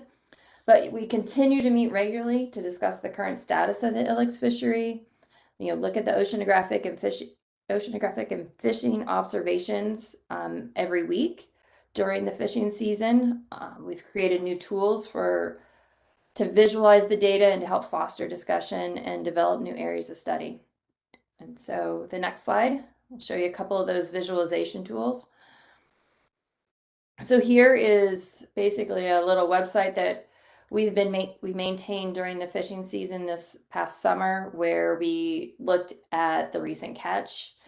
We looked at the oceanographic data. For example, this SST animation is just a 2-week animation, but it helps us see where the warm core rings are, where there are streamers from the Gulf Stream. And it also just highlights how dynamic and how much the ecosystem changes in just 2 weeks. And the other thing I wanted to make note of is that we're also for a long time, we were using the data from the Pioneer array, which is sitting right there on the shelf break. And it was critical for detecting these intrusions of this offshore water that comes onto the shelf, which we believe to be attributed with the Ilex catch. And unfortunately, that array has been moved, so we are now in the hunt for more subsurface data. And let's see, next slide. Another tool that Sarah has been pulling together is trying to visualize the data that's being collected through the LXM project. So if you're not familiar with the LXM, it's where they're collecting length and weight measurements of the squid while at the processor. And so then we're taking that data and just starting to visualize it. It's all preliminary, but it gives us the opportunity to see the distribution of sizes of the catch, and we can start to compare that from year to year. And so that's one of the ongoing things that Sarah will probably talk a little bit more in a few minutes. So next slide. And I think I've hopefully demonstrated that this is all about collaboration. And, in order to learn more, the more we need to collaborate. And so one of those examples of the collaboration was last summer. We teamed up with the fishing vessel Deerston to collect squid samples in conjunction with an oceanographic cruise led by our friends at Woods Hole Oceanographic Institute and the University of Massachusetts, SMAS. So the goal was for the oceanographers to find that slope sea intrusion, where that warm, salty slope sea water is coming onto the shelf. And the Deerston would strategically tow for squid inside and outside of the intrusion to test whether or not squid were associated with this warm, salty or water coming onto the shelf. And they were able to, over just a couple of days, conduct 8 tows through the intrusion. They identified multiple species and caught some ilex and a few other things. And so that's one of our goals, is to secure more funding to continue this type of field work, so we can continue to collect more biological, acoustic, and oceanographic data, which, while I think then help address multiple of the council's research priorities. So the last slide for me is so in the next slide, one question I also asked our group is, what's next? And so what direction did we want to see the Squid Squad go? And there were, again, some very common themes, and it included the data collection, so collecting more data and collaborating with our academic partners and our fishing partners to get these data, so that we can start to really test the hypotheses and some of the mechanisms that are driving what we are observing in our data and our models. We also need to do a little bit of work to prioritize research recommendations, those that came out of the research track assessment, and from the council, so that we can refine our management practices. And the other one that came up quite frequently was also to expand this work into loligo, and to compare and contrast the different species and the fishing, etc., because we know that ilex aren't the only squid out there. So some of what we have going on are some proposals that are pending, but I'll fill you in a little bit more on that on the end. So on the next few set of slides, Sarah's, our wonderful, amazing postdoc who's been doing a lot of this work, is going to give some more details on the oceanography in the region and some of the modeling work and current work she's doing.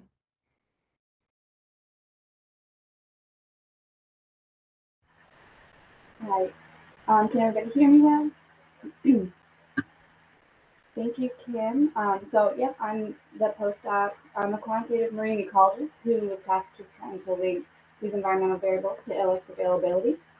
For this part of the talk, I'm going to sort of talk a bit more about the details of the model that Kim outlined a bit earlier. A major part of this process was choosing which environmental variables we want to include in the model. And so for this, we first started by looking in the literature to build off of insights from previous work relating ilex to oceanographic conditions. And then really the next step was to dig in a bit deeper to better understand the physical oceanography in the region. As Kim mentioned, it's a really dynamic area, and things can change really quickly. So we worked with the physical oceanographers and industry members, and we quickly learned that warm core rings, for instance, which are eddies that pinch off the Gulf Stream carrying warm, salty water, are likely a really big part of the Ilex story. There's a little animation at the bottom of the screen there that sort of depicts that oceanographic feature. So we began to develop hypotheses around this key feature to better understand its role and availability of Ilex fishery, and think about what other creative ways we could be using some of the data that we had accessible to come up with metrics of interest. So next slide, please. So from there, we collated oceanographic data from multiple sources. We used data from satellites as well as global ocean reanalysis models. Some of this data was used as a direct input. So on the left here, you can see some images of sea surface temperature, bottom temperature, salinity at different depths, and chlorophyll. Other sources of data were used to develop new and innovative metrics that we needed to address the hypotheses that we were developing. So for instance, we use satellite sea surface temperature and chlorophyll data to create frontal metrics to quantify some of the frontal dynamics in the region. And then we had to come up with some different metrics to start to tease apart and begin to measure aspects of warm core rings that we thought were of interest. One of those metrics was the ring footprint index. That's pictured in the figure on the top right hand of the screen. And that metric quantified the size, number, and location of rings in a given area at a given time. Additionally, the figure below that ring footprint index is a schematic of ring orientation. And this is a metric we created to relate fishing locations to warm core ring locations in an effort to identify whether or not fishing was happening on a particular side of a ring. We had some hypotheses around enhanced upwelling on the eastern side of rings, and we're curious to see if there was aggregations of fishing that sort of matched that hypothesis. Okay, next slide, please. So next up, we used a generalized additive model to examine the relationships between those oceanographic variables we just talked about to high-resolution fishery-dependent catch and effort data from the Steady Fleet and Observer programs. So following insights from the work produced by and for the research track assessment on differences in fleet dynamics, we chose to use catch and effort data specifically from the wet boat records. And due to the operational requirements of wet boats, which are vessels that use refrigerated seawater or ice holds, they're more likely to adjust, we assume that they're more likely to adjust fishing behavior in response to squid abundance and oceanographic conditions as compared to their freezer trawler counterparts. So that's a little bit about the response variable that we used. And so the box on the left here highlights some of the key environmental variables that, taken together, best explain more than 50% of the variation in that response variable between the years of 2011 and 2020. Next slide, please. More of our results are here. It's a pretty quick synopsis. The figure on the left shows the partial effects plots for each of the variables included in the final GAM. And it's kind of a lot to look at, but sort of to just acclimate you to the takeaways here, the main things that this model kind of told us were that the location and date of catch are strongly related to the CPUE. And additionally, a few key relationships emerge between catch rates and environmental variables, suggesting that cooler bottom temperatures, higher instances of ring occupancy in the winter and early spring months, as well as physical processes that promote upwelling, were associated with higher catch per unit effort. This is some really interesting insights taken from this model, and I think has really sparked some of the upcoming research proposals and ideas that the Squid Squad is pursuing now. So this model was run on just 70% of the data, just a subset of the data, and some of the data was set aside to test model fit. And so that's what you can see in this figure on the right-hand side, which shows the ratios between the actual catch per unit effort and then the predicted values from our model. So here, warmer colors are indicating strong agreement, and the cooler colors are poor agreement. So you can see that the results from the full model had fairly good predictive ability throughout the fishing range. So this work, as Kim mentioned, resulted in a working paper that was included in part of the research track assessment and is currently in revision at Fisheries Oceanography. Next slide. to touch on some of the work that Kim had just mentioned, some of our ongoing work. As she said, the research track ended about a year ago, but we keep meeting, and just a couple of the things that have come out of that really highlight the power of our collaboration art is that collaborative fishing vessel and research vessel trip that we took this summer. And as you can see, I just put up a plot on the far left side that is a map of the intrusion. So the Endeavor went out, mapped the intrusion, and called over to us over on the Durston, where we went through and strategically towed through the 8 locations that you can see are labeled in the adjacent map on the right. And I think we collected about 13 different species, and the majority of the catch consisted of juvenile squid and butterfish. And we were really surprised to find that there was a really big mix of juvenile loligo as well as ilex and oliver catches. So this this work really probably sparked more questions than it did answers. But it's a really exciting venture for more research in this area. And some of the preliminary analyses we've done on this data set include things ranging from size frequency analysis to generating relative condition estimates, as well as some dissections to quantify sex and maturity on the samples that we brought home with us. So that was really fun. Next slide, please. And finally, for me, I just want to talk a bit more of what Kim was just talking about on the LXSM project. We've been working with the Cooperative Research Branch. They've collected this amazing new data stream with paired length and weight data sets that are collected at processors throughout the fishing season. And so, as Kim mentioned, we've built this app in order to better visualize where this catch is happening in space and time. It's still a work in progress, but my hope is that it'll be a really useful tool for both industry members and scientists at the center to look for patterns in length and weight at different fishing locations across years, instead of just having to scroll through lots of static images. You can sort of toggle through and look at things side by side. We've also begun to explore what other ways that this data can be useful, such as, again, size frequency analysis and estimates of relative condition. So it's sort of in its infancy of what can be done with this data set, but again, it's super exciting and another great collaboration. So with that, I'm going to pass the mic back to Kim. Thank you. Thanks, Sarah. So the last thing, just a couple of slides we have left.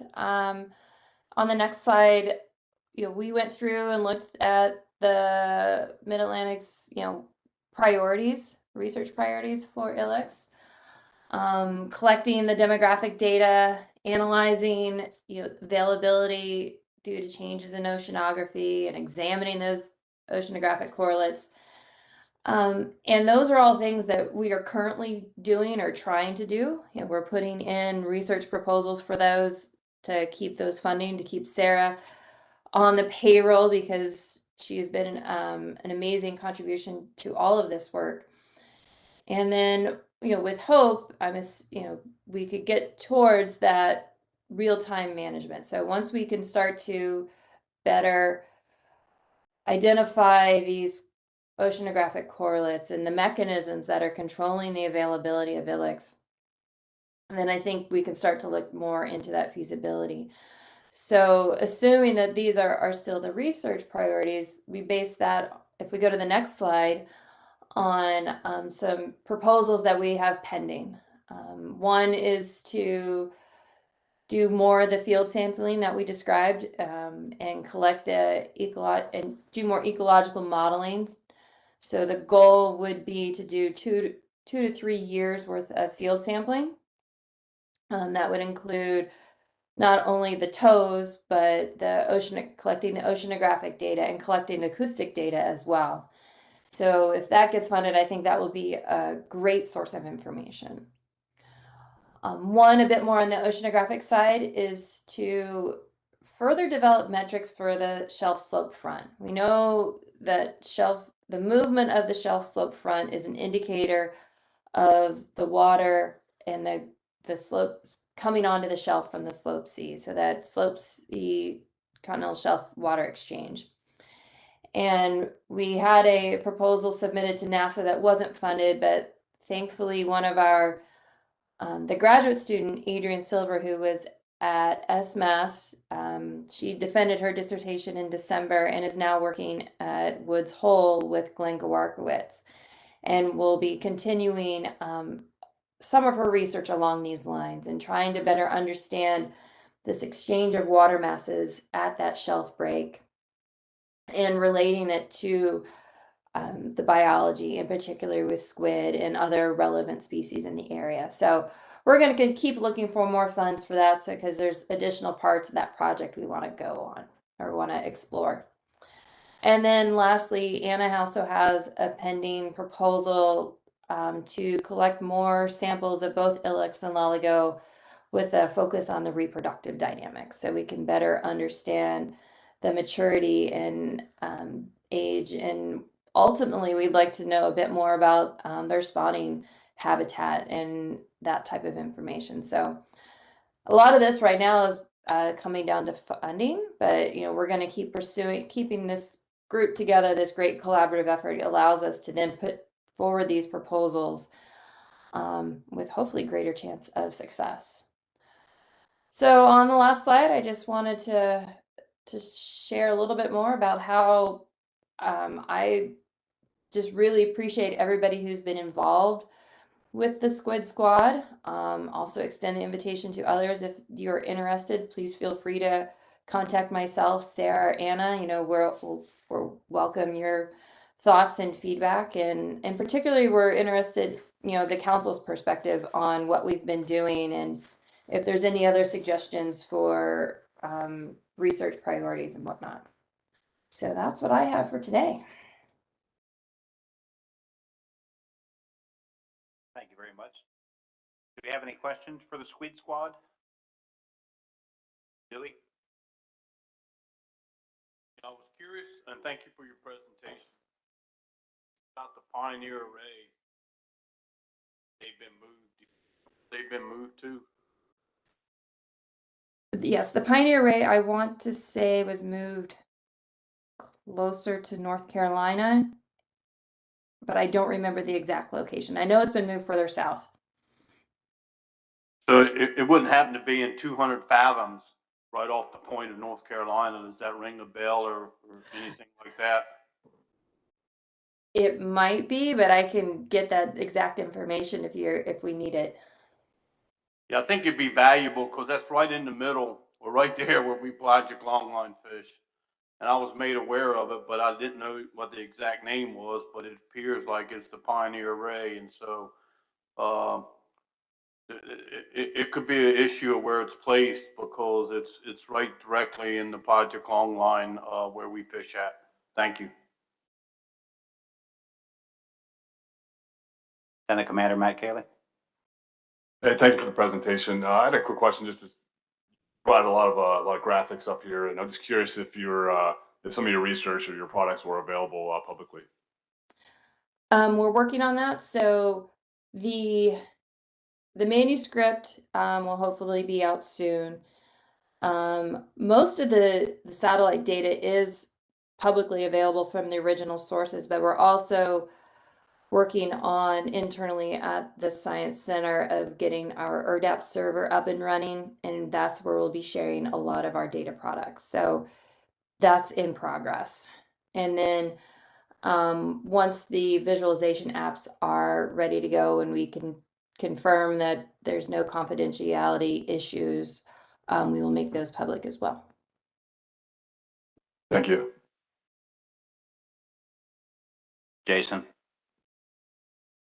Thanks for the presentation. And, from a staff perspective, definitely appreciate the ongoing work on squid, because I think, we look at the banner Ilex years from 17 to 21, the banner longfin squid years 2016, 2022. Big picture, it seems like what we're doing is, is at least facilitating some big squid years. But with these squid and their short lifespan and rapid productivity changes, there always kind of worries me that the potential is there to always do the wrong thing. There's a ton of squid out there. They hit the quota, we close it. There's very few squid out there. They don't hit the quota. We never close it. And again, big picture wise, we're having these ongoing catches. There's a sustainable fishery there. But I think this is the kind of work that eventually might get us to where we really can kind of know what is that optimum level of catch, given whatever's going on in the productivity of the system, and hopefully it's not changing so much as a weekly rate. That's going to be very hard, but in terms of monthly or getting a sense of when is a big year or when the productivity is down, I do think this is the kind of research that will advance our ability to kind of manage to the actual productivity of the resource. Thanks.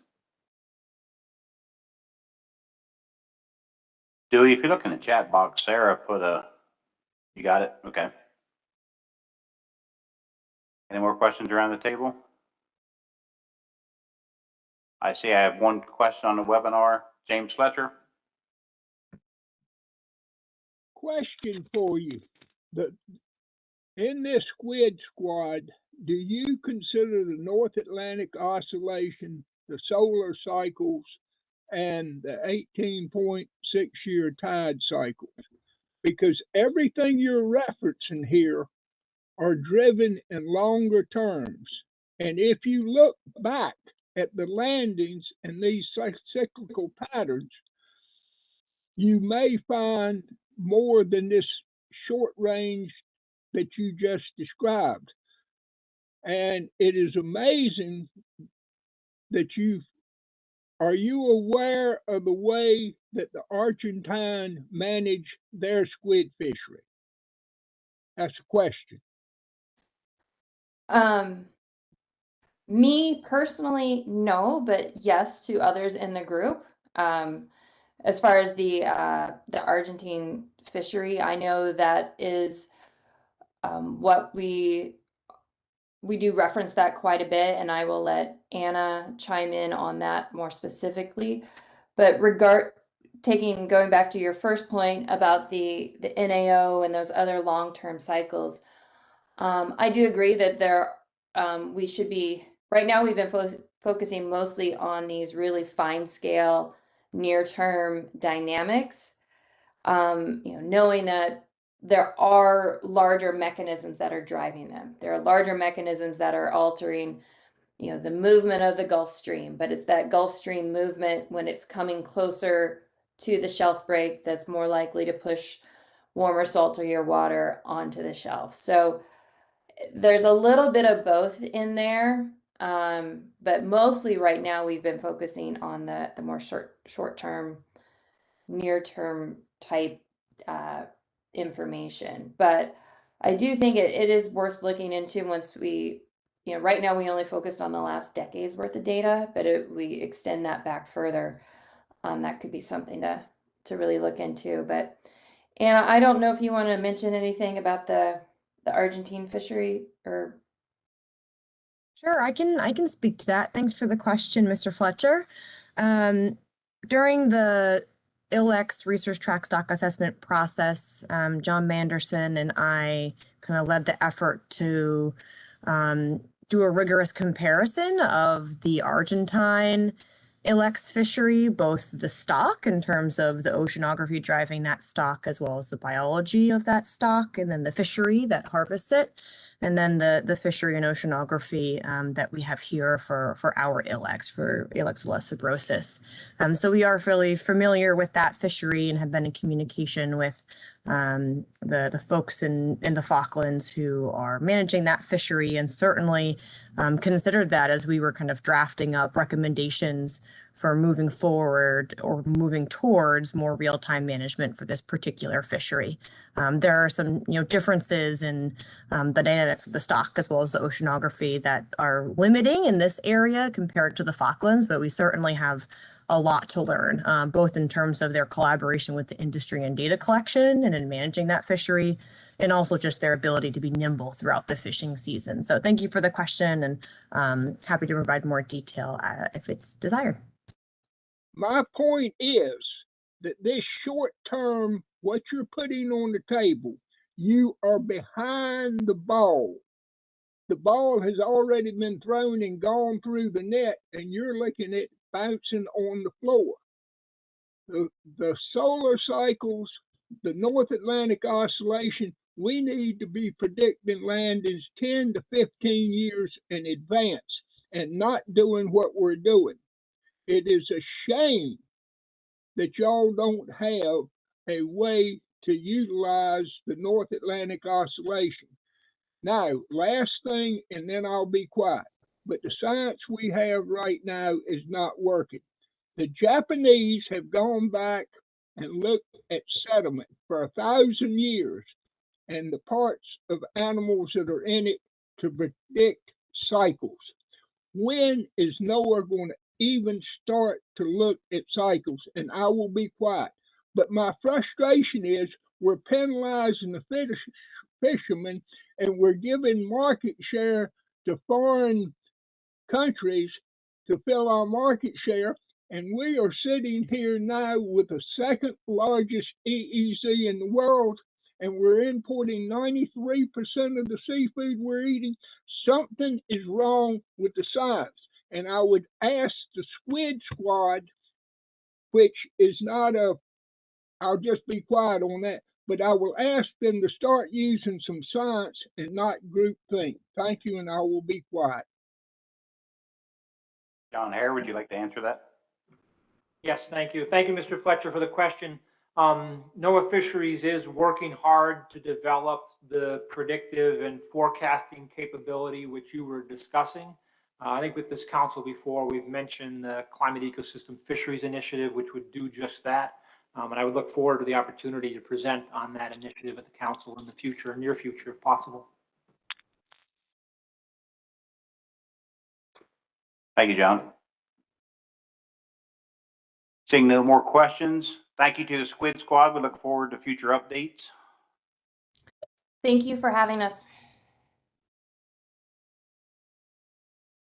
And with that, we're going to move on to our next topic, ELEX permit action follow-up. Jason, whenever you're ready. Thank you. And Stephen will pull up the presentation for us.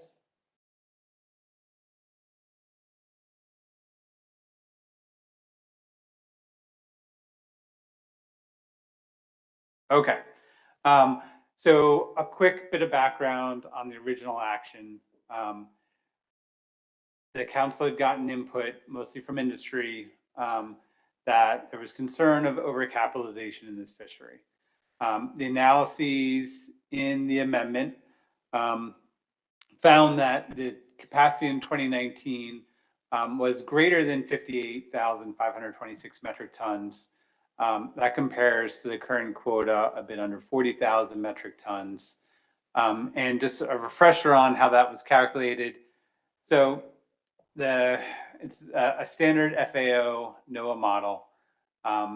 We looked at the 51 vessels that had kind of at least a minimum level of activity from 1997 to 2019. For those 51, and there's about 74 to 76 moratorium kind of permit rights currently.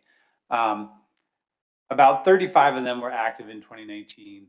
So the model assumes that they took the same number of trips in that year, and there was an August 21 closure that year. So they kind of cut their trips early because it closed. And for the vessels that weren't active in 2019, we assume their capacity scores are taken from those that were active and the number of trips. And so the model looks at the different characteristics of the vessels, what they actually caught. And it says, okay, you've got some, one vessel, and again, this is not exactly what it's doing, but it's simplifying a bit. One vessel caught 100,000 pounds. Another vessel of very similar characteristics caught 200,000.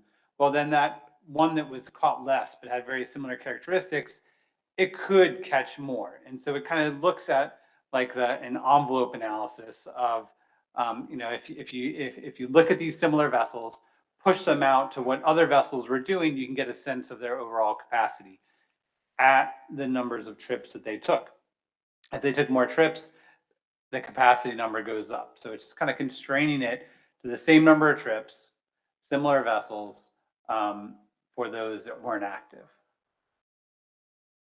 So that was kind of, the driver of this action of both some in industry sense that the fishery was overcapitalized, and the FMAT analyses that indicated the same thing relative to the quota. So the council approved an action that was basically reducing the number of permits based on history in terms of vessel activity, but that was disapproved. And we have some ongoing back and forth with Garfo about exactly some more detail on that disapproval, but kind of my personal summary of that kind of 3 key points, kind of extracting from that letter, which was a couple pages. So this is very summary, but there's still enough capacity to have racing to fish. So some of the benefits of avoiding racing to fish still wouldn't be kind of obtained, because in the alternative selected by the council, again, there was still enough capacity to cause racing to fish. Too much focus on economic allocation and not kind of enough net benefits otherwise, and concern that given the change in environment, that a reduction in fleet flexibility would be detrimental. The council did approve the permit requalification, and then NIMS disapproved it. Again, high level summary there. We've discussed that letter in some detail, and NIMS is, I think, going to get we asked them for some additional detail, and they've indicated that they're going to have a response to that in April. I'm not sure what more detail they'll provide, but they'll respond to our request. So, on the council side follow-up, there was a little bit of discussion initially. An ITQ, individual transferable quota, does solve the capacity issue, but there hasn't really been interest in that. So one possible path at this time would be to revisit just the hold requirement that was part of that action, but it was tied up into who would retain permits. So, it wouldn't have been clear to NIMS who would have that hold requirement, because they disapproved the new, proposed permit structure. So again, there are roughly 74 to 76 of these moratorium rights. 6 of them are in confirmation of permit history currently. NIMS was able to check on how many of those roughly 75 have a current hold requirement because of their mackerel permit. It's about 30 of them already have a volumetric hold baseline measurement and upgrade restriction because of their mackerel permits. So some of them already have this restriction and some don't. Next.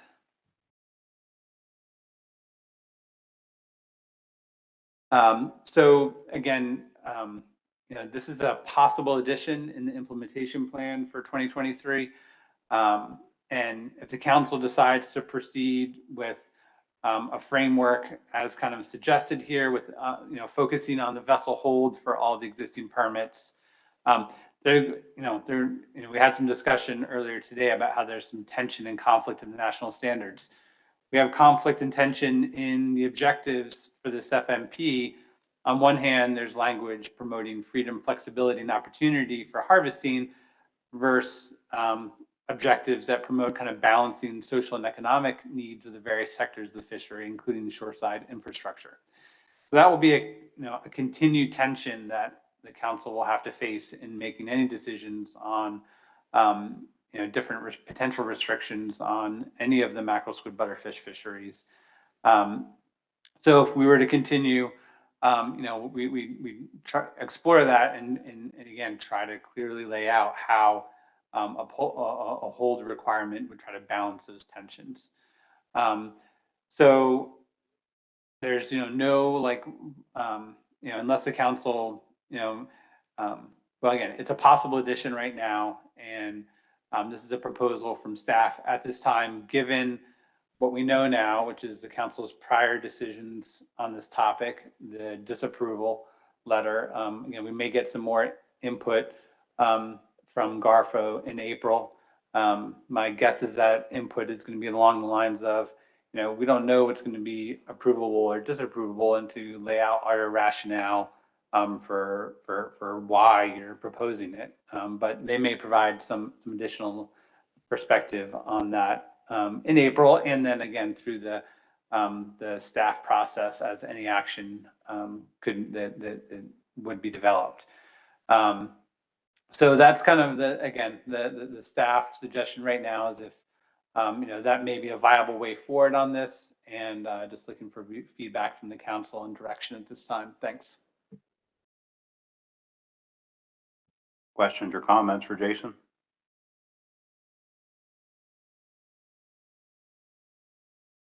Joe Duvall? Yes, maybe kind of a process question. So this is in the possible additions. So if we were to say that, we'd like to, have a conversation about full capacity requirements, does that shift it? I mean, it seems like a de facto shifting of something sort of below the line to above the line. I guess I'm just, a little clarity on that would be helpful. Jason? So I think the discussion on the implementation plan was a bit of a special case here, that for this particular item, it's kind of maintained in the staff workload as kind of an activity that's within the scope of at least my kind of planned workload. But there was this uncertainty about the optimal path forward, given the council's desire for some more information from Garfo, how to explore this issue. So it's a little bit of a unique situation there that, in terms of, I don't think there's this one particular thing is necessarily involves a workload shift.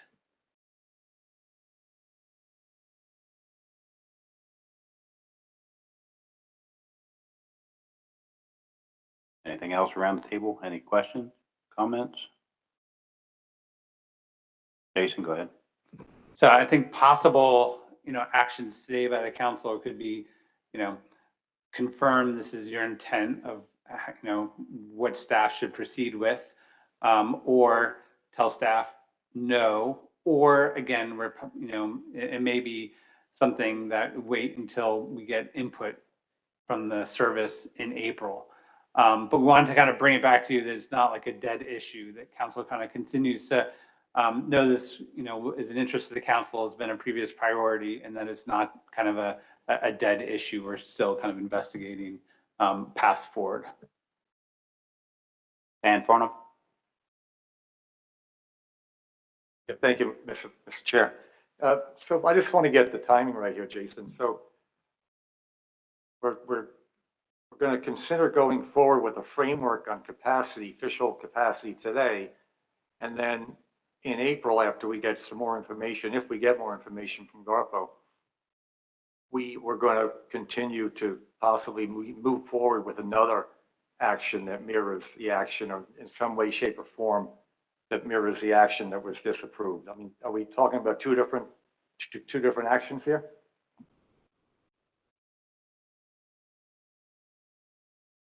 Potentially.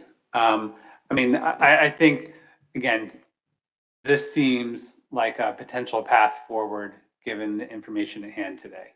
I think, if the service came back, with a change in, from what I would kind of see is a change in perspective on potential paths for a permit requalification amendment, very similar to the last one. Yeah, I think that could potentially change the direction of the council. But again, at this point, given what staff knows now, the suggestion is proceed with a vessel hold baseline framework that was a component of the previous action. It's utilized in the mackerel fishery. Baselines in general are used in Northeast fisheries as a way to control increases in capacity, whether it's length or horsepower. I mean, it's the same purpose, right? To control, just continued expansion of capacity with a limited quota. So I think, again, the staff suggestion is to proceed with a frame. And again, this is also taking into account the council's previous actions and staff's understanding of the intent of the council to try to address capacity in the Ilex squid fishery. So the suggestion at this time, given what we know now, is to proceed with a framework that revisits the vessel hold issue just in and of itself. That's kind of, again, based on the information we have now. It's possible we get something that, could cause the council, to change the tact of that action in April. But again, given what we know now, staff's recommendation is to focus on this framework. Michelle Duval. Thank you, Mr. Chair. So we could concur with the staff recommendation here today to, take this, what potentially might be, sort of an intermediate path forward that just addresses that one component that was linked to the other, disapproved components within the amendment. And I'm hoping that like the first step would be to reconvene the advisory panel to have a robust discussion about this. Would that be, presumably a step in the process, but sort of where would it start, I guess? And should we move forward today or wait until we get something additional back from Garfo? And I guess I thought that's where Dan was going with this question. Yeah, I think either is a viable path. I think if the council, when the council makes a decision, council staff will talk to council leadership, the committee chair, and kind of plan out a course of action that, yes, I think would involve the advisory panel certainly. Again, part is to get a sense of the council's likely intent to kind of start that planning a bit. But yeah, I think the advisory panel would be involved in that. And we do have some initial input from the advisory panel on kind of the revisiting in general. But yes, I think that would be a part of the process, would be getting additional AP input on whatever topic the council wants to move forward on.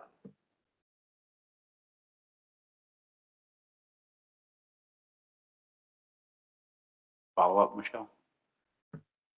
Yeah, thank you, Mr. Chairman. Just quickly, and I apologize for being so squirrely on these questions, but I think, there was a lot of, sort of mixed feelings and, quite divided opinions after the disapproval of the amendment. And, it's clear that revisiting exactly the same thing is not a productive endeavor. And, I expressed an interest in trying to find some type of middle ground forward. I do, appreciate that there are nuances to this discussion of whole capacity requirements, just given some of the restrictions, the permit limitations and other fisheries. But, I would like to see us explore this topic. Again, I do think that it is going to require some additional robust discussion by the advisory panel. So I would be supportive of it. Peter Hughes. Thank you, Mr. Chairman. Thank you, Jason. I'm just wondering if maybe the best path forward might be to tease out the information from the public hearing documents and from the previous AP and committee meetings in regards to discussions in official capacity.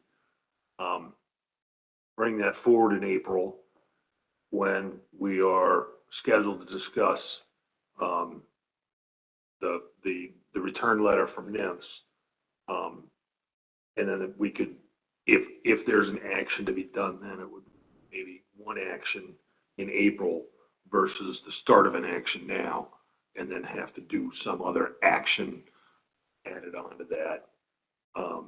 for just sake of refreshing this council's memories of what those discussions were surrounding official requirements. And I don't think that they were really inflammatory or anything like that. I think pretty solid discussions. So just a suggestion. Thanks. Jason? I mean, the minimum kind of for a framework is, you know, 2 meetings generally. Coming out of the first meeting with a kind of clear set of alternatives we have is the goal of that first framework meeting. So yeah, I mean, Dr. Moore might weigh in, but that seems like could be a potential path forward. Have a little more, you know, for the April meeting, whether or not it's framework meeting 1 or not, have a little more background on, you know, the vessel hold restrictions as they apply in the mackerel fishery, some, you know, some more summary of the input we got during the amendment process, and more recently on this hold issue or follow-up in general, and then whatever input we get from NIMS, and then kind of continue the discussion at that point, I think is a viable way forward. Chris Moore? Thank you, Mr. Chair. I think Peter's idea is a great one. We've gone back and forth on this LX permit amendment for a while now, and I really, you know, Jason and I had conversations about what we plan to do at this particular meeting. Thought maybe the initiation of a framework, given prior council discussions, might be appropriate. But I think the way that you've laid it out, Peter, and Jason just captured it, is the better way to go at this point. We'll have the response from NIMS in April. We'll have the additional, you know, information from Jason. I don't think there's any rush to initiate a framework at this particular meeting. We can wait till April, call that the first, you know, framework meeting, and we'll be fine. So I think your proposal is a good one. And I think that's what we should do. Peter Hughes? Thank you, Mr. Chairman. Thanks, Chris, for that feedback. Thanks, Jason. So then, and I'll look to you, Chris. Jason has enough information to move forward based on our discussion today. We don't need a formal action. This is just going to move forward. Okay, thank you. Eric Reed? Yeah, thank you, Mr. Chair. So is the action to move ahead and investigate the whole measurement? Is that what we're talking about? Can you say that again? We couldn't hear you up here. Oh, sorry. So is the action today to move ahead and investigate a framework to have fish holds measured?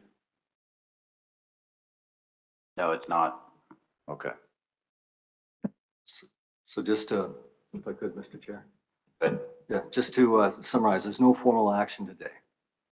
So we had a good conversation. I think Jason understands what the council's looking for. They'll bring more information to the table in April. We'll decide then, based on that information, as well as our response from NIMS, as to what we're going to do next. So no formal action today. I think we have an understanding of staff, what we need to do, and I think we're good.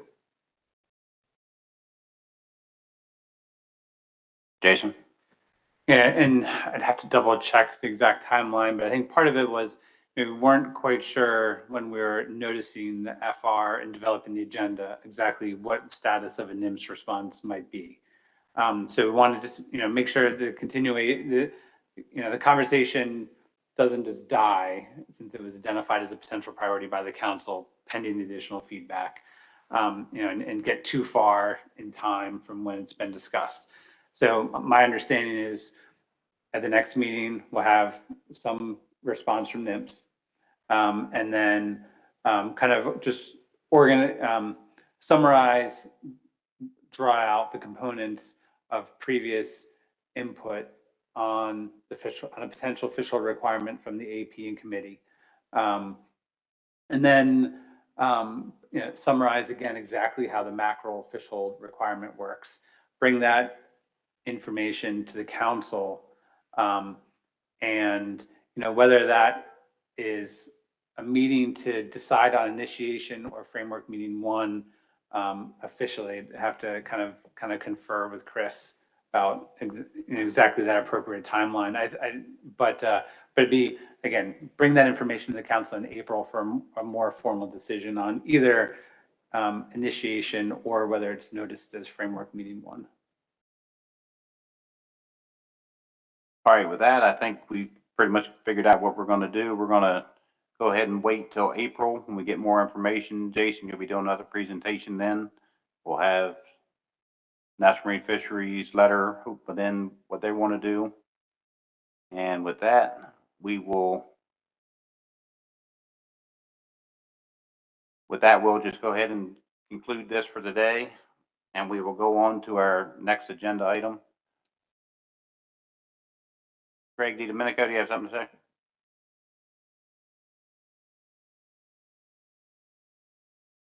And you are being recorded. I heard. Thank you, Mr. Chair. Just one quick question for the regional administrator and then one for Jason. Mike, will the contents or your decision that is reflected in your April letter be put into the Federal Register?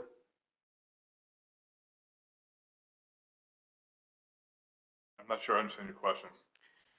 If you reject it, if you support it, if you reject certain parts of the amendment, will you be putting that decision into the Federal Register?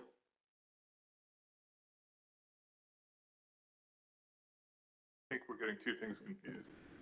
The April thing that we're talking about is a letter from me to respond to the January 18th letter I got from the council, which asked a couple of questions related to rationale for the disapproval and relationship to our decision on the mackerel, or the Lalago amendment. That's just going to be a letter from me to the council responding to the questions. Nothing that would go through the Federal Register for that. So then your rejection of this that's contained in your initial letter, will that be in the Federal Register at some point? I understand. Okay, so the disapproval of Amendment 22 last year, that was our final action. When we disapprove an amendment, there's no Federal Register notice of the disapproval. Our announcement of the disapproval is the letter informing the council. We had not published a proposed rule, so there was no final rule to explain that distinction because we published a proposed rule. So there would be no Federal Register notice of a disapproval. And then just one quick question for Jason. Jason, can you maybe just elaborate a little bit more on including shoreside infrastructure? What does that mean, and what are you looking for from industry to satisfy that?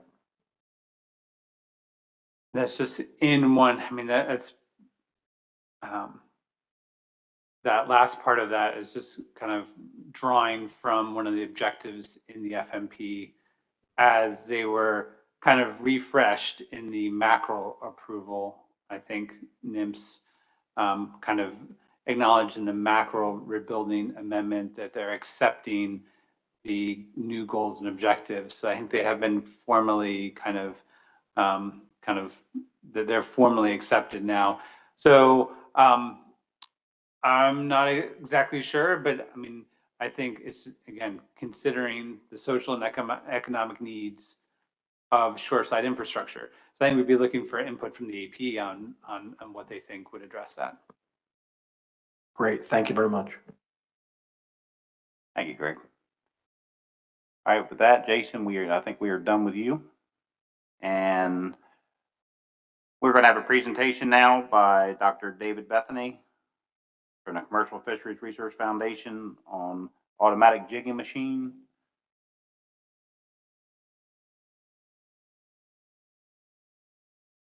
Thank you very much. I appreciate the opportunity to present the results of this project to the council and the council's support for this project. Sure.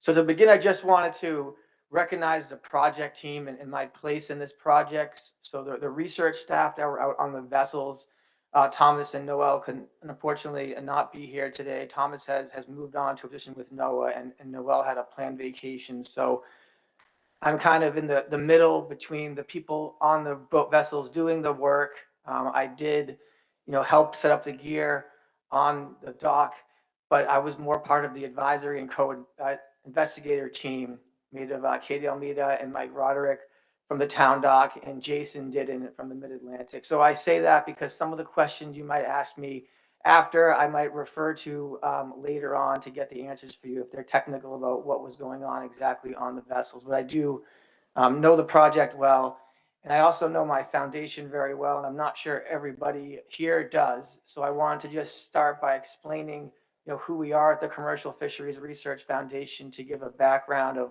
where this project is coming from. So our mission statement is here for you, but really we're a fisherman-led organization or a fishing community-led organization, and we try to do research collaboratively with fishermen that fills research gaps, that translates science, that creates opportunities, and we want to involve education components in that as well. So teaching students that fishermen and scientists can work together. They don't have to be on opposite sides of the aisle. Where are we doing this from? So we're based out of Rhode Island. So put this map here.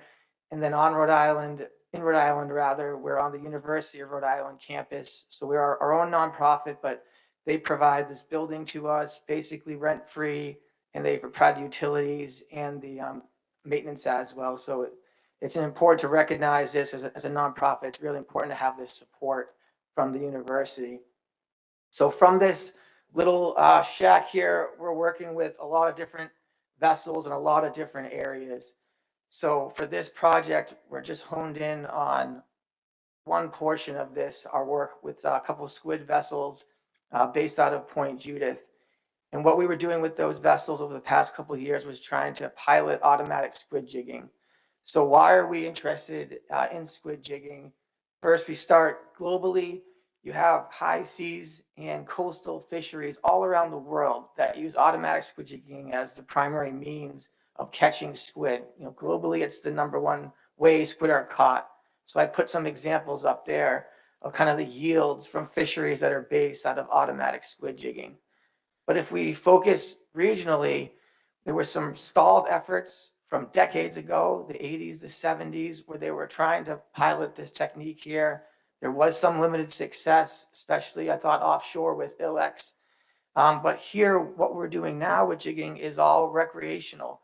And there is success doing hand jigging for loligo squid relatively inshore comparatively.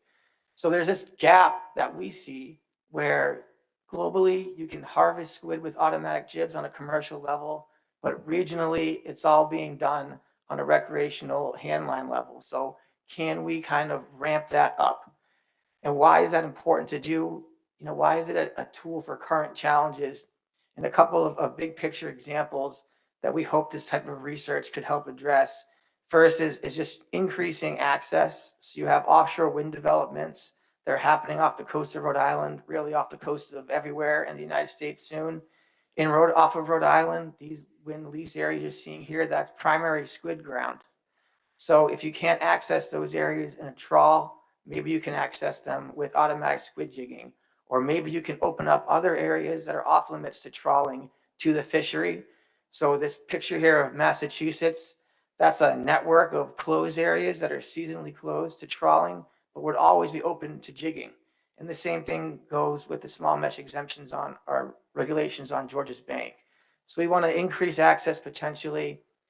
And then another way is to perhaps increase utilization without increasing bycatch. So it's never going to replace trawling completely in our minds, but it could be a way to supplement that catch. So about 1 in every 3rd animal in a squid trawl is not a squid. But in jigging, it's pretty much bycatch free. And then if you could increase that capacity that's out there in the loligo with jigging, you can increase it all potentially with squid and not have that bycatch issue. So that's our motivation for trying to re-explore this here on the East Coast. What are our specific projects and objectives? are stated here. Really, we wanted to get out and try jigging on commercial fishing vessels. We were piggybacking on commercial fishing trips, so the vessels would be trawling during the day and then doing jigging at night. And we wanted to compare those catch rates of the jigging machines to the trawls that were going on during those days surrounding it. We wanted to give some kind of estimate of startup costs for someone if they're interested in this. And then importantly for all our projects is to communicate our findings, good or bad, to the fishing community and the management communities. So with that, I'll say we didn't have a lot of success catching squid with this project. And I'll start by stepping you through the timeline, and then we'll go to some lessons learned from that. So for the first 6 months, this project started in January of 2021, so about 2 years ago. The first step was to purchase the equipment. So what we chose to buy was something that had been used locally for jigging, but not squid. So you have people that are using this off the Cape for mackerel, and then in Canada for cod. So it's a Beltronic squid jigging machine. We were told that it had a setting for squid, and you can buy a setup that was ready to go for squid. So that's the components that you're seeing there that came together. And then independently of that, we purchased some lights. So a big part of squid jigging is attracting the squid to the vessel, and that's primarily done with artificial lights. The vessel has its own lights, but we tried to increase that by basically buying construction lights off of Amazon. The next step was to get some vessels to participate. We had a lot of local interest. One of the vessels that we really wanted to work with was was a town dock vessel, so that would really help that partnership. Unfortunately, that vessel wound up sinking before we could work with it, so we had to kind of ratchet down kind of the practical working with town dock and work with some more independent vessels for that. And then it was trying to get out, install this equipment, and then get out and do some at-sea trials. And I'll talk more in detail about the results of the gear installation and the sea trials and the lessons learned section. So we had about 6 months of getting out there. We had some initial success, but really after that, it was a lot of frustration. This is the picture of it set up on the first vessel there, so you can kind of see there'll be some pictures later of it more closely set up. But it comes in all these parts, and it's up to you and the fisherman you're working with to put it on the vessel in a manner that works for that vessel. Here's a picture of the lights in action. So we had this first 6 months. There was a bit of a delay because of the equipment shipping, so we missed that spring fishery. We only got one trip done in May. We had some trips in June that weren't very successful. So we tried to think about how to reallocate the effort to try and get us back to be able to sample in the spring again and perhaps have some effort in the fall. So the project team, we wanted to spread the effort out to fall 2021 and spring of 2022 to get to those different time periods. Before the fall trip on the fishing vessel Maddie and Marin, the captain got COVID, so we had everything ready to go, but we had to postpone the trip. And then on the next trip, the vessel unfortunately had a fire, and it sunk while it was anchored off of Block Island. So fortunately, nobody was hurt, but it did have all of our 4 jigs set up on the vessel. So we lost all that equipment. We couldn't do the research that fall without it. We did regroup and reallocate funds so we could purchase 2 more jigs to try out. So we had 2 jigs on a smaller vessel and 2 jigs on this larger vessel that was going to go offshore the next year that we had recruited. So with that, for 2022, we continued these at-sea trials. Hopefully you can see those dots. There are green dots for what happened in 2021, and there are red dots for what happened in 2022. And you can see we kind of got a good distribution of some really far inshore trips, some trips off the islands of Martha's Vineyard and Nantucket there, and then we made it down to the Hudson Canyon for a couple of days as well. Then there was some workshops that I'll talk about later. We did get some good participation. We got 17 participants in that. 3/4 of them were fishermen. That's kind of a lot for a kind of a meeting for a research project like this, and they were spread out, coming from Massachusetts and the islands are calling in. So that's kind of the quick and the quick version of what we did over 2 years. But I did want to spend some time showing you this video of the squid jigs in action. This is important because one of the lessons learned I'll talk about is the potential utility is that by the end of this project, we really had these jigs running by themselves without kind of intervention to keep them untangled or keep them operating properly. So that was a big type of learning curve from the beginning of the project. And then hopefully this plays. There you go. And then when you do catch squid, you just see here that they just come right off the jig and they can go onto the basket. There wasn't a basket there. But if there was a basket, it would have gone right into that basket. And the picture we're trying to paint here is that these machines, they can work once you overcome an initial learning curve with unattended or with little attention. They kind of run by themselves. So the main topic here was lessons learned and trying to talk about some of those objectives. So the first was the gear. So the cost per machine with all the jigs and the line and the different components, that was about $4,000. When you divided the cost of the lights by the 6 machines that we got, that came to about $400. Don't think necessarily have to spend that much. There was a lot of attraction to the vessel with just the vessel lights. When it came to mounting, that was a real surprise for us. So when it started, we kind of took that very seriously. We worked with a welder, local welder, to basically add on what you're seeing here on the bottom of that jig is add-on clamps we mounted on the rail, and then these kind of posts that they gave you to stand the jigs on, which really didn't do much. We had those welded as well. So initially, this is what we were doing. The rig kind of looks like this, with them being clamped to the rail of the vessel. The red boxes are kind of the computers that control the squid jig there. But then by the end of it, we realized you don't have to do all this. We got it down to about $50 to rig the third vessel up, using just screws into the checkerboards there, and then creating your own mount from leftover pieces of plywood or wood, and you could use a weight. So I think that was something that we learned, and reduced cost.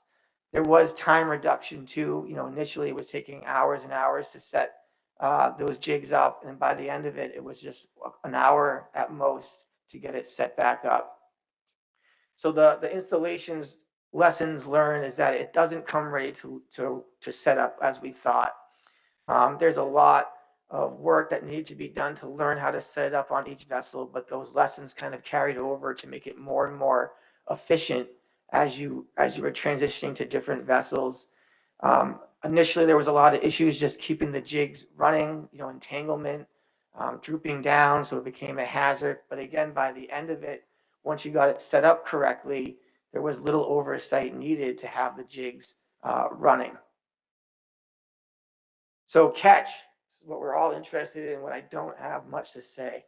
So our expectation was that, the people that sold this to us was that it came with this squid function, that it was this pre-programmed function that would probably provide a baseline catch of squid. And then from that, we would be, manipulating things external to the machine, the time of day, the location, the moon, the jigs we were using, really this fine tuning. But in reality, it was, you needed to find this squid function in the machine. There was really this operational focus to our project of trying to mess with that computer program and changing all the aspects of it to try and get to catch any squid, and then also trying to keep it running without constant maintenance. So an example of the difference between expectation and reality is that first trip, we caught about 30 pounds of squid in 3 hours of jigging on one machine. And that, we didn't build from that. That was kind of the peak of catch. From all the other trips combined, we caught just a bit more squid than that. And there were much more than 3 hours spent jigging. So that was really frustrating. One thing that we were able to do, there were some days where we couldn't get the squids to attract to the vessel, but there were most of the days with those lights or just the extra lights or just the lights from the vessel, we were getting aggregations of squid around the vessel, but it was still a struggle to get them, the squid, to hit those jigs and get onto the vessel itself.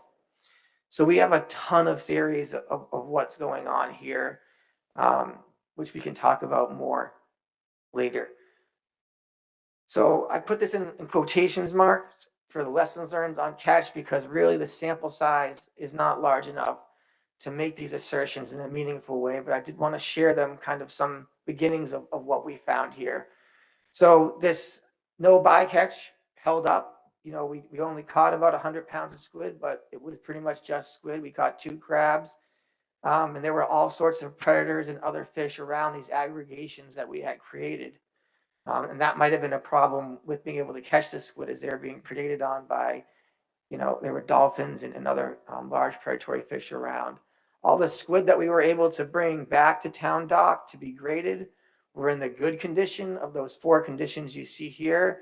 So again, I can't compare those squids to what the trawl was, but it would be unusual to have all your squid be in good condition, and they seem to be pretty large squid that were brought in. We had a rod on one of the trips, and they were able to basically beat the machine.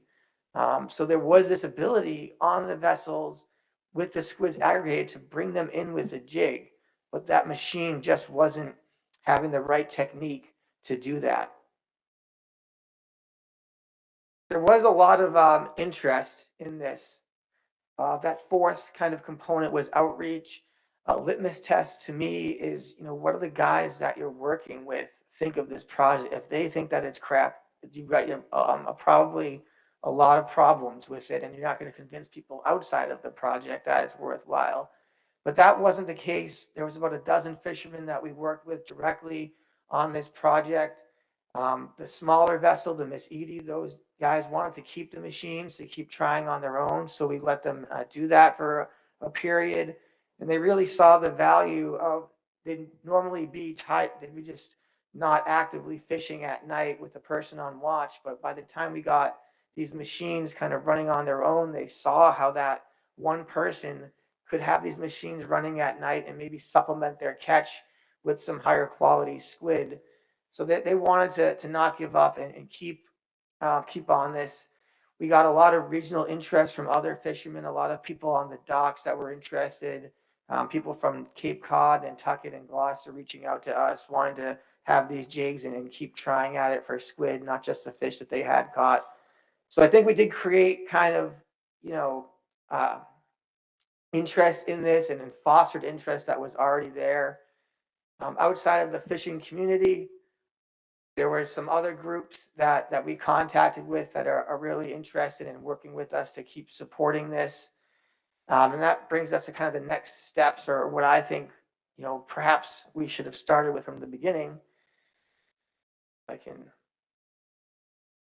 Oops, this is out of order, I apologize.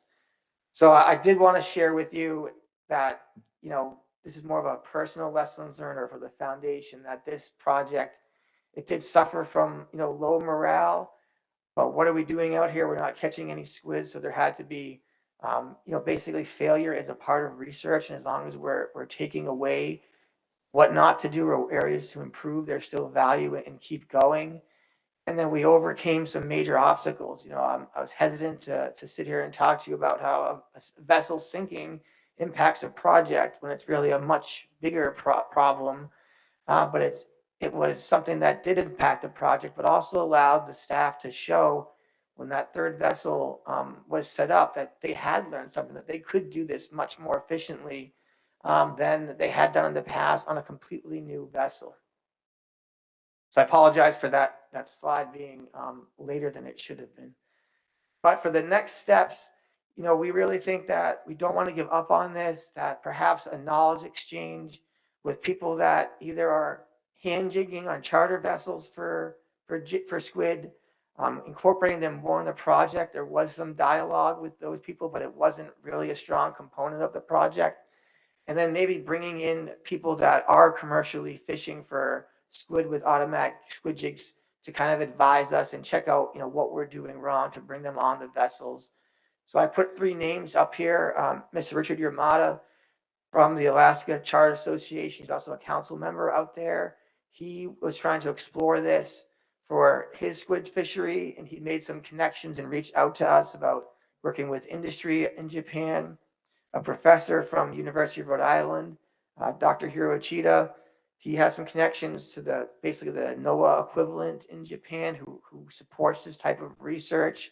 And then Lisa Hendrickson had a positive conversation about trying to link us up with Japanese colleagues as well to do a potential knowledge exchange.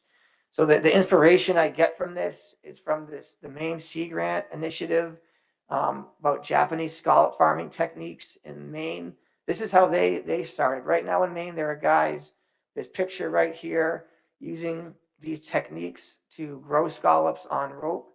And it all started by having Japanese experts come to Maine and them Maine fishermen going to Japan as well. So can we emulate that? And of course, that is not going to replace scallop fishing, but it's a way to supplement the fishery and provide additional income for fishermen.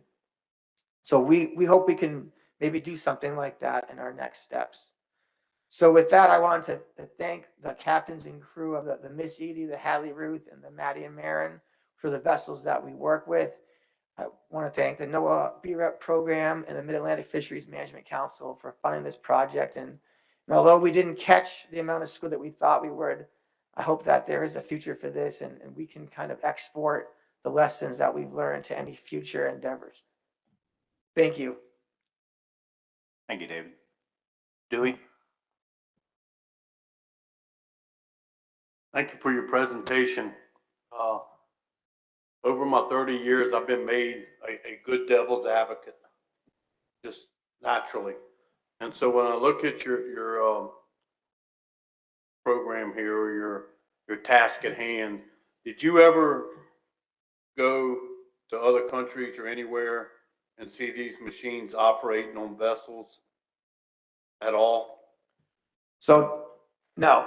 I think we should have done that. We did see the Bellatronics machines operate, but that was guys using them for different species, not squid. Well, I can promise you, and this is construction, I hope, criticism.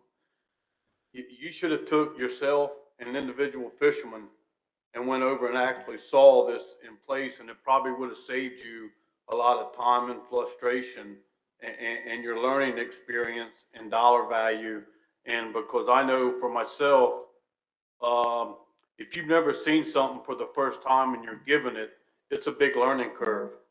And it's best to see it in action and then how it's going to applicate on your vessel if you choose, along with everybody else walking down the dock, giving their 2 cents worth on why it might not be good. But, in 1992, I personally caught myself probably 75 pounds of squid with one jig all night, thinking I was going to go sell them squid, and then end up turning around catching 800 pounds of king mackerel because I used them squid. But it seems like that the part that you had a big learning curve, that had you took yourself and industry who was going to participate and actually went somewhere and saw this operation, the fishermen, their knowledge in themselves about how to fix something maybe could have been your shortcomings and instead been a success, even though you partially got it. And so in the future, I would recommend, instead of looking at YouTube videos or however it may look at, or getting brochures, that you experience it, because that experience of kicking the dock and seeing it happen is the most valuable thing you're going to be able to do in your further research of how to play catch up. So I'll leave it at that, but thank you. And I wish you success. Thank you. And I agree with you. And I think the opposite is true too. So these machines, if we're going to keep using this, we need to bring people over here that have expertise in what a proper squid jig looks like to tell us, hey, that thing is shit. Like, you got to use a different machine. Sorry to say that. So I think both ways, we should do that. Jason? And I think we did have some discussions of that, but part of this kind of planning process was, just right overlaid on top of COVID, which had some substantial travel limitations imposed by it. But your suggestion, I think, is right on in terms of the optimal way. Eric Reed. Thank you, Mr. Chair. Thank you, Mr. Bethany. Yeah, I mean, squid jigging for lolligo's been tried quite a lot. I mean, URI had a project back in 1974 to 75. The Canadians did it in 78 to 79. There was a couple of Japanese boats in the early 70s. They tried to catch mostly ilex, but the boat you had on your thing where you said stalled interest, that's a Polish boat, it's a 200-footer. I mean, to me, there's a lot to it. I agree with that. I noticed that your reels were round, but they have a square core. Most squid jigging vessels use a hexagon reel because of the way it jigs. That's why the rod and reel beat the square out, because of the way the hexagon hauls the gear. So that's one thing. I don't know if you drifted. Were you drifting when you did this? And if you were you using a sea anchor? So I know some of them they anchored up, and I think other times they were drifting, but I don't know those exact details, so I can find that out if you want. Well, a sea anchor slows the drift down. It also gives the attitude of the vessel, because your light should be more or less on a center line, because that way the vessel itself gives shade and your jigs and your light go in it, and where the light enters the water and the refraction and where the jigs are, they're most effective in that, but you're not using enough light. I mean, you're using 150 watt LED lights. I mean, you should be using like 4,000 watt mercury vapor lights. They're the best lights for squid jigging. And I don't know if you used underwater lights or not, but your surface lights should be like a whitish green tint. And if you're using underwater lights, they should be blue because of the way the light goes through the thing. But, honestly, the biggest problem isn't how you rig the boat. It's the squid itself. I mean, Dora-toothus Palay or Loligo Palay, whatever you want to call it, is the least phototactic of any Loligo squid in the world. They don't stay in that light. You see them in the shade, they shoot through the light, they don't stay there. All the other Loligos, Vulgaris, opalescens, and all that, they have a behavioral difference. And genetically, you're not going to change that. And actually, if you look, there was a study by the Marine Biological Institute of Galveston back, I think, in 1999, that proved out that they're the least phototactic of that particular species of squid. So that's your problem. Catching a commercial quantity based on the behavior of its squid itself is going to be almost insurmountable. So, I mean, that's my 2 cents. I got another couple bucks worth if you want it, but I'm not going to go on. So. Yeah, anyway, we can there's a talk. lot of issues. There's a lot of things to it, but the biggest problem you have is the behavior of that particular animal's problem. Yeah, I'm happy to talk more after. I got some answers to the questions you brought up too about the hexagon versus what we use and stuff like that. But Figures we get the smart squid on this coast. Let's go online. James Fletcher. Thank you for doing this project. Dr. Moore and I discussed squid jigging probably 10 to 15 years ago. It can be a success and will be a success. The frequency of the light, the jigs, there's a lot to be learned. If I may make a suggestion, I always thought that if you took 1 or 2 jigging machines and offered them to longline fishermen that are laying offshore, Dewey Hemmerlight's one of them. Dewey knows most of what's off of Carolina, and offered them to longline boats up the coast, just 1 or 2, somebody in that group will figure out how to do it. And I appreciate you doing this, but my suggestion is get 10 or 15 machines and then offer them to any boat that wants to try it when they're laying to at night and chasing the long lines, and I think you will find a success. And to make it more successful, offer $100,000 or $200,000 reward for somebody that can catch 2,000 or 3,000 pounds a night. But I do appreciate you doing it. It is the future. The answer is there. And I suggest that you talk to Mr. Hemmerwright down there of people that he may know that would be willing to take one or two machines and play with it all summer long or work with it all summer long. And I thank you very much for doing the project.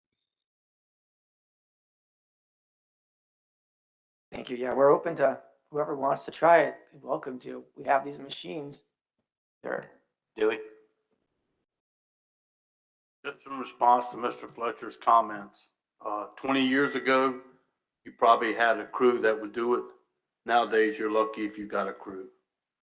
So back then, but I do believe the part of giving it to folks or trying is how you figure it out, the learning curve. But 20 years ago, probably would have said absolutely yes. Nowadays, it's not like that. So it's a different crew situation of what you have to deal with.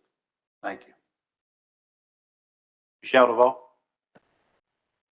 Thank you, Mr. Chair. Yeah, I am not ashamed to say I'm utterly ignorant about industrial squid jigging, so I really appreciate the presentation and just your willingness to come forward and talk about, I think, the obstacles that you all had to overcome with this project. I think it's really important for folks around the table to understand, like you said, that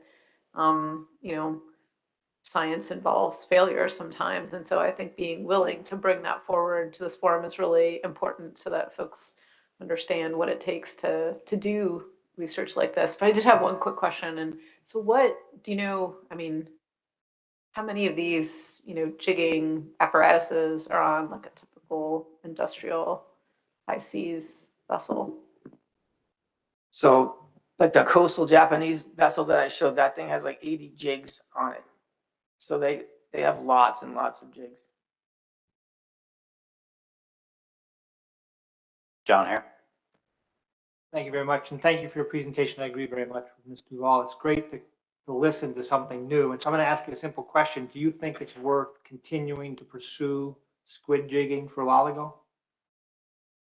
I do. We're not ready to give up with Mr. Hemmerwright said, I think is what we were missing from this project, and it's at least worth trying with that new perspective and aid, just because of the implications of what it could unlock in terms of access. So it might not work, but there's a lot of benefits that could come from this, so it's worth to keep trying.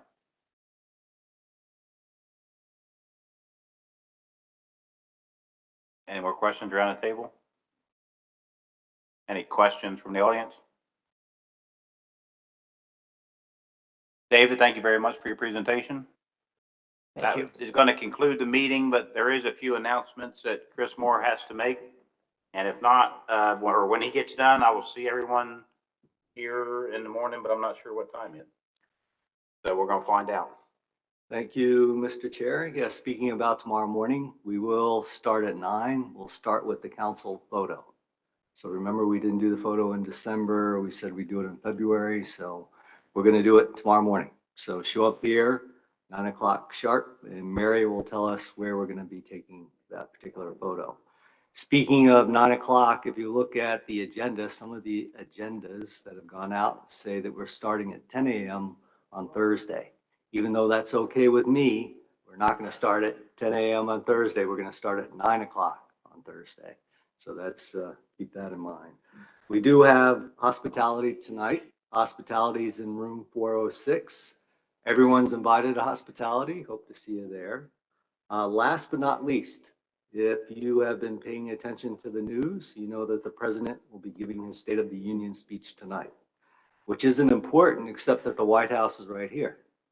And at the other end of Pennsylvania Avenue is the Capitol, which means that he has to go from here to there around 8 o'clock tonight, which means that it may be difficult if you're out and about getting back to the hotel. walking around potentially across some of these streets because they'll close a lot of the streets down to allow for him to get back and forth. So keep that in mind when you're thinking about your evening plans tonight.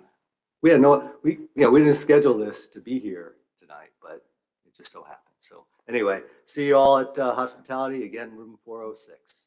Thanks.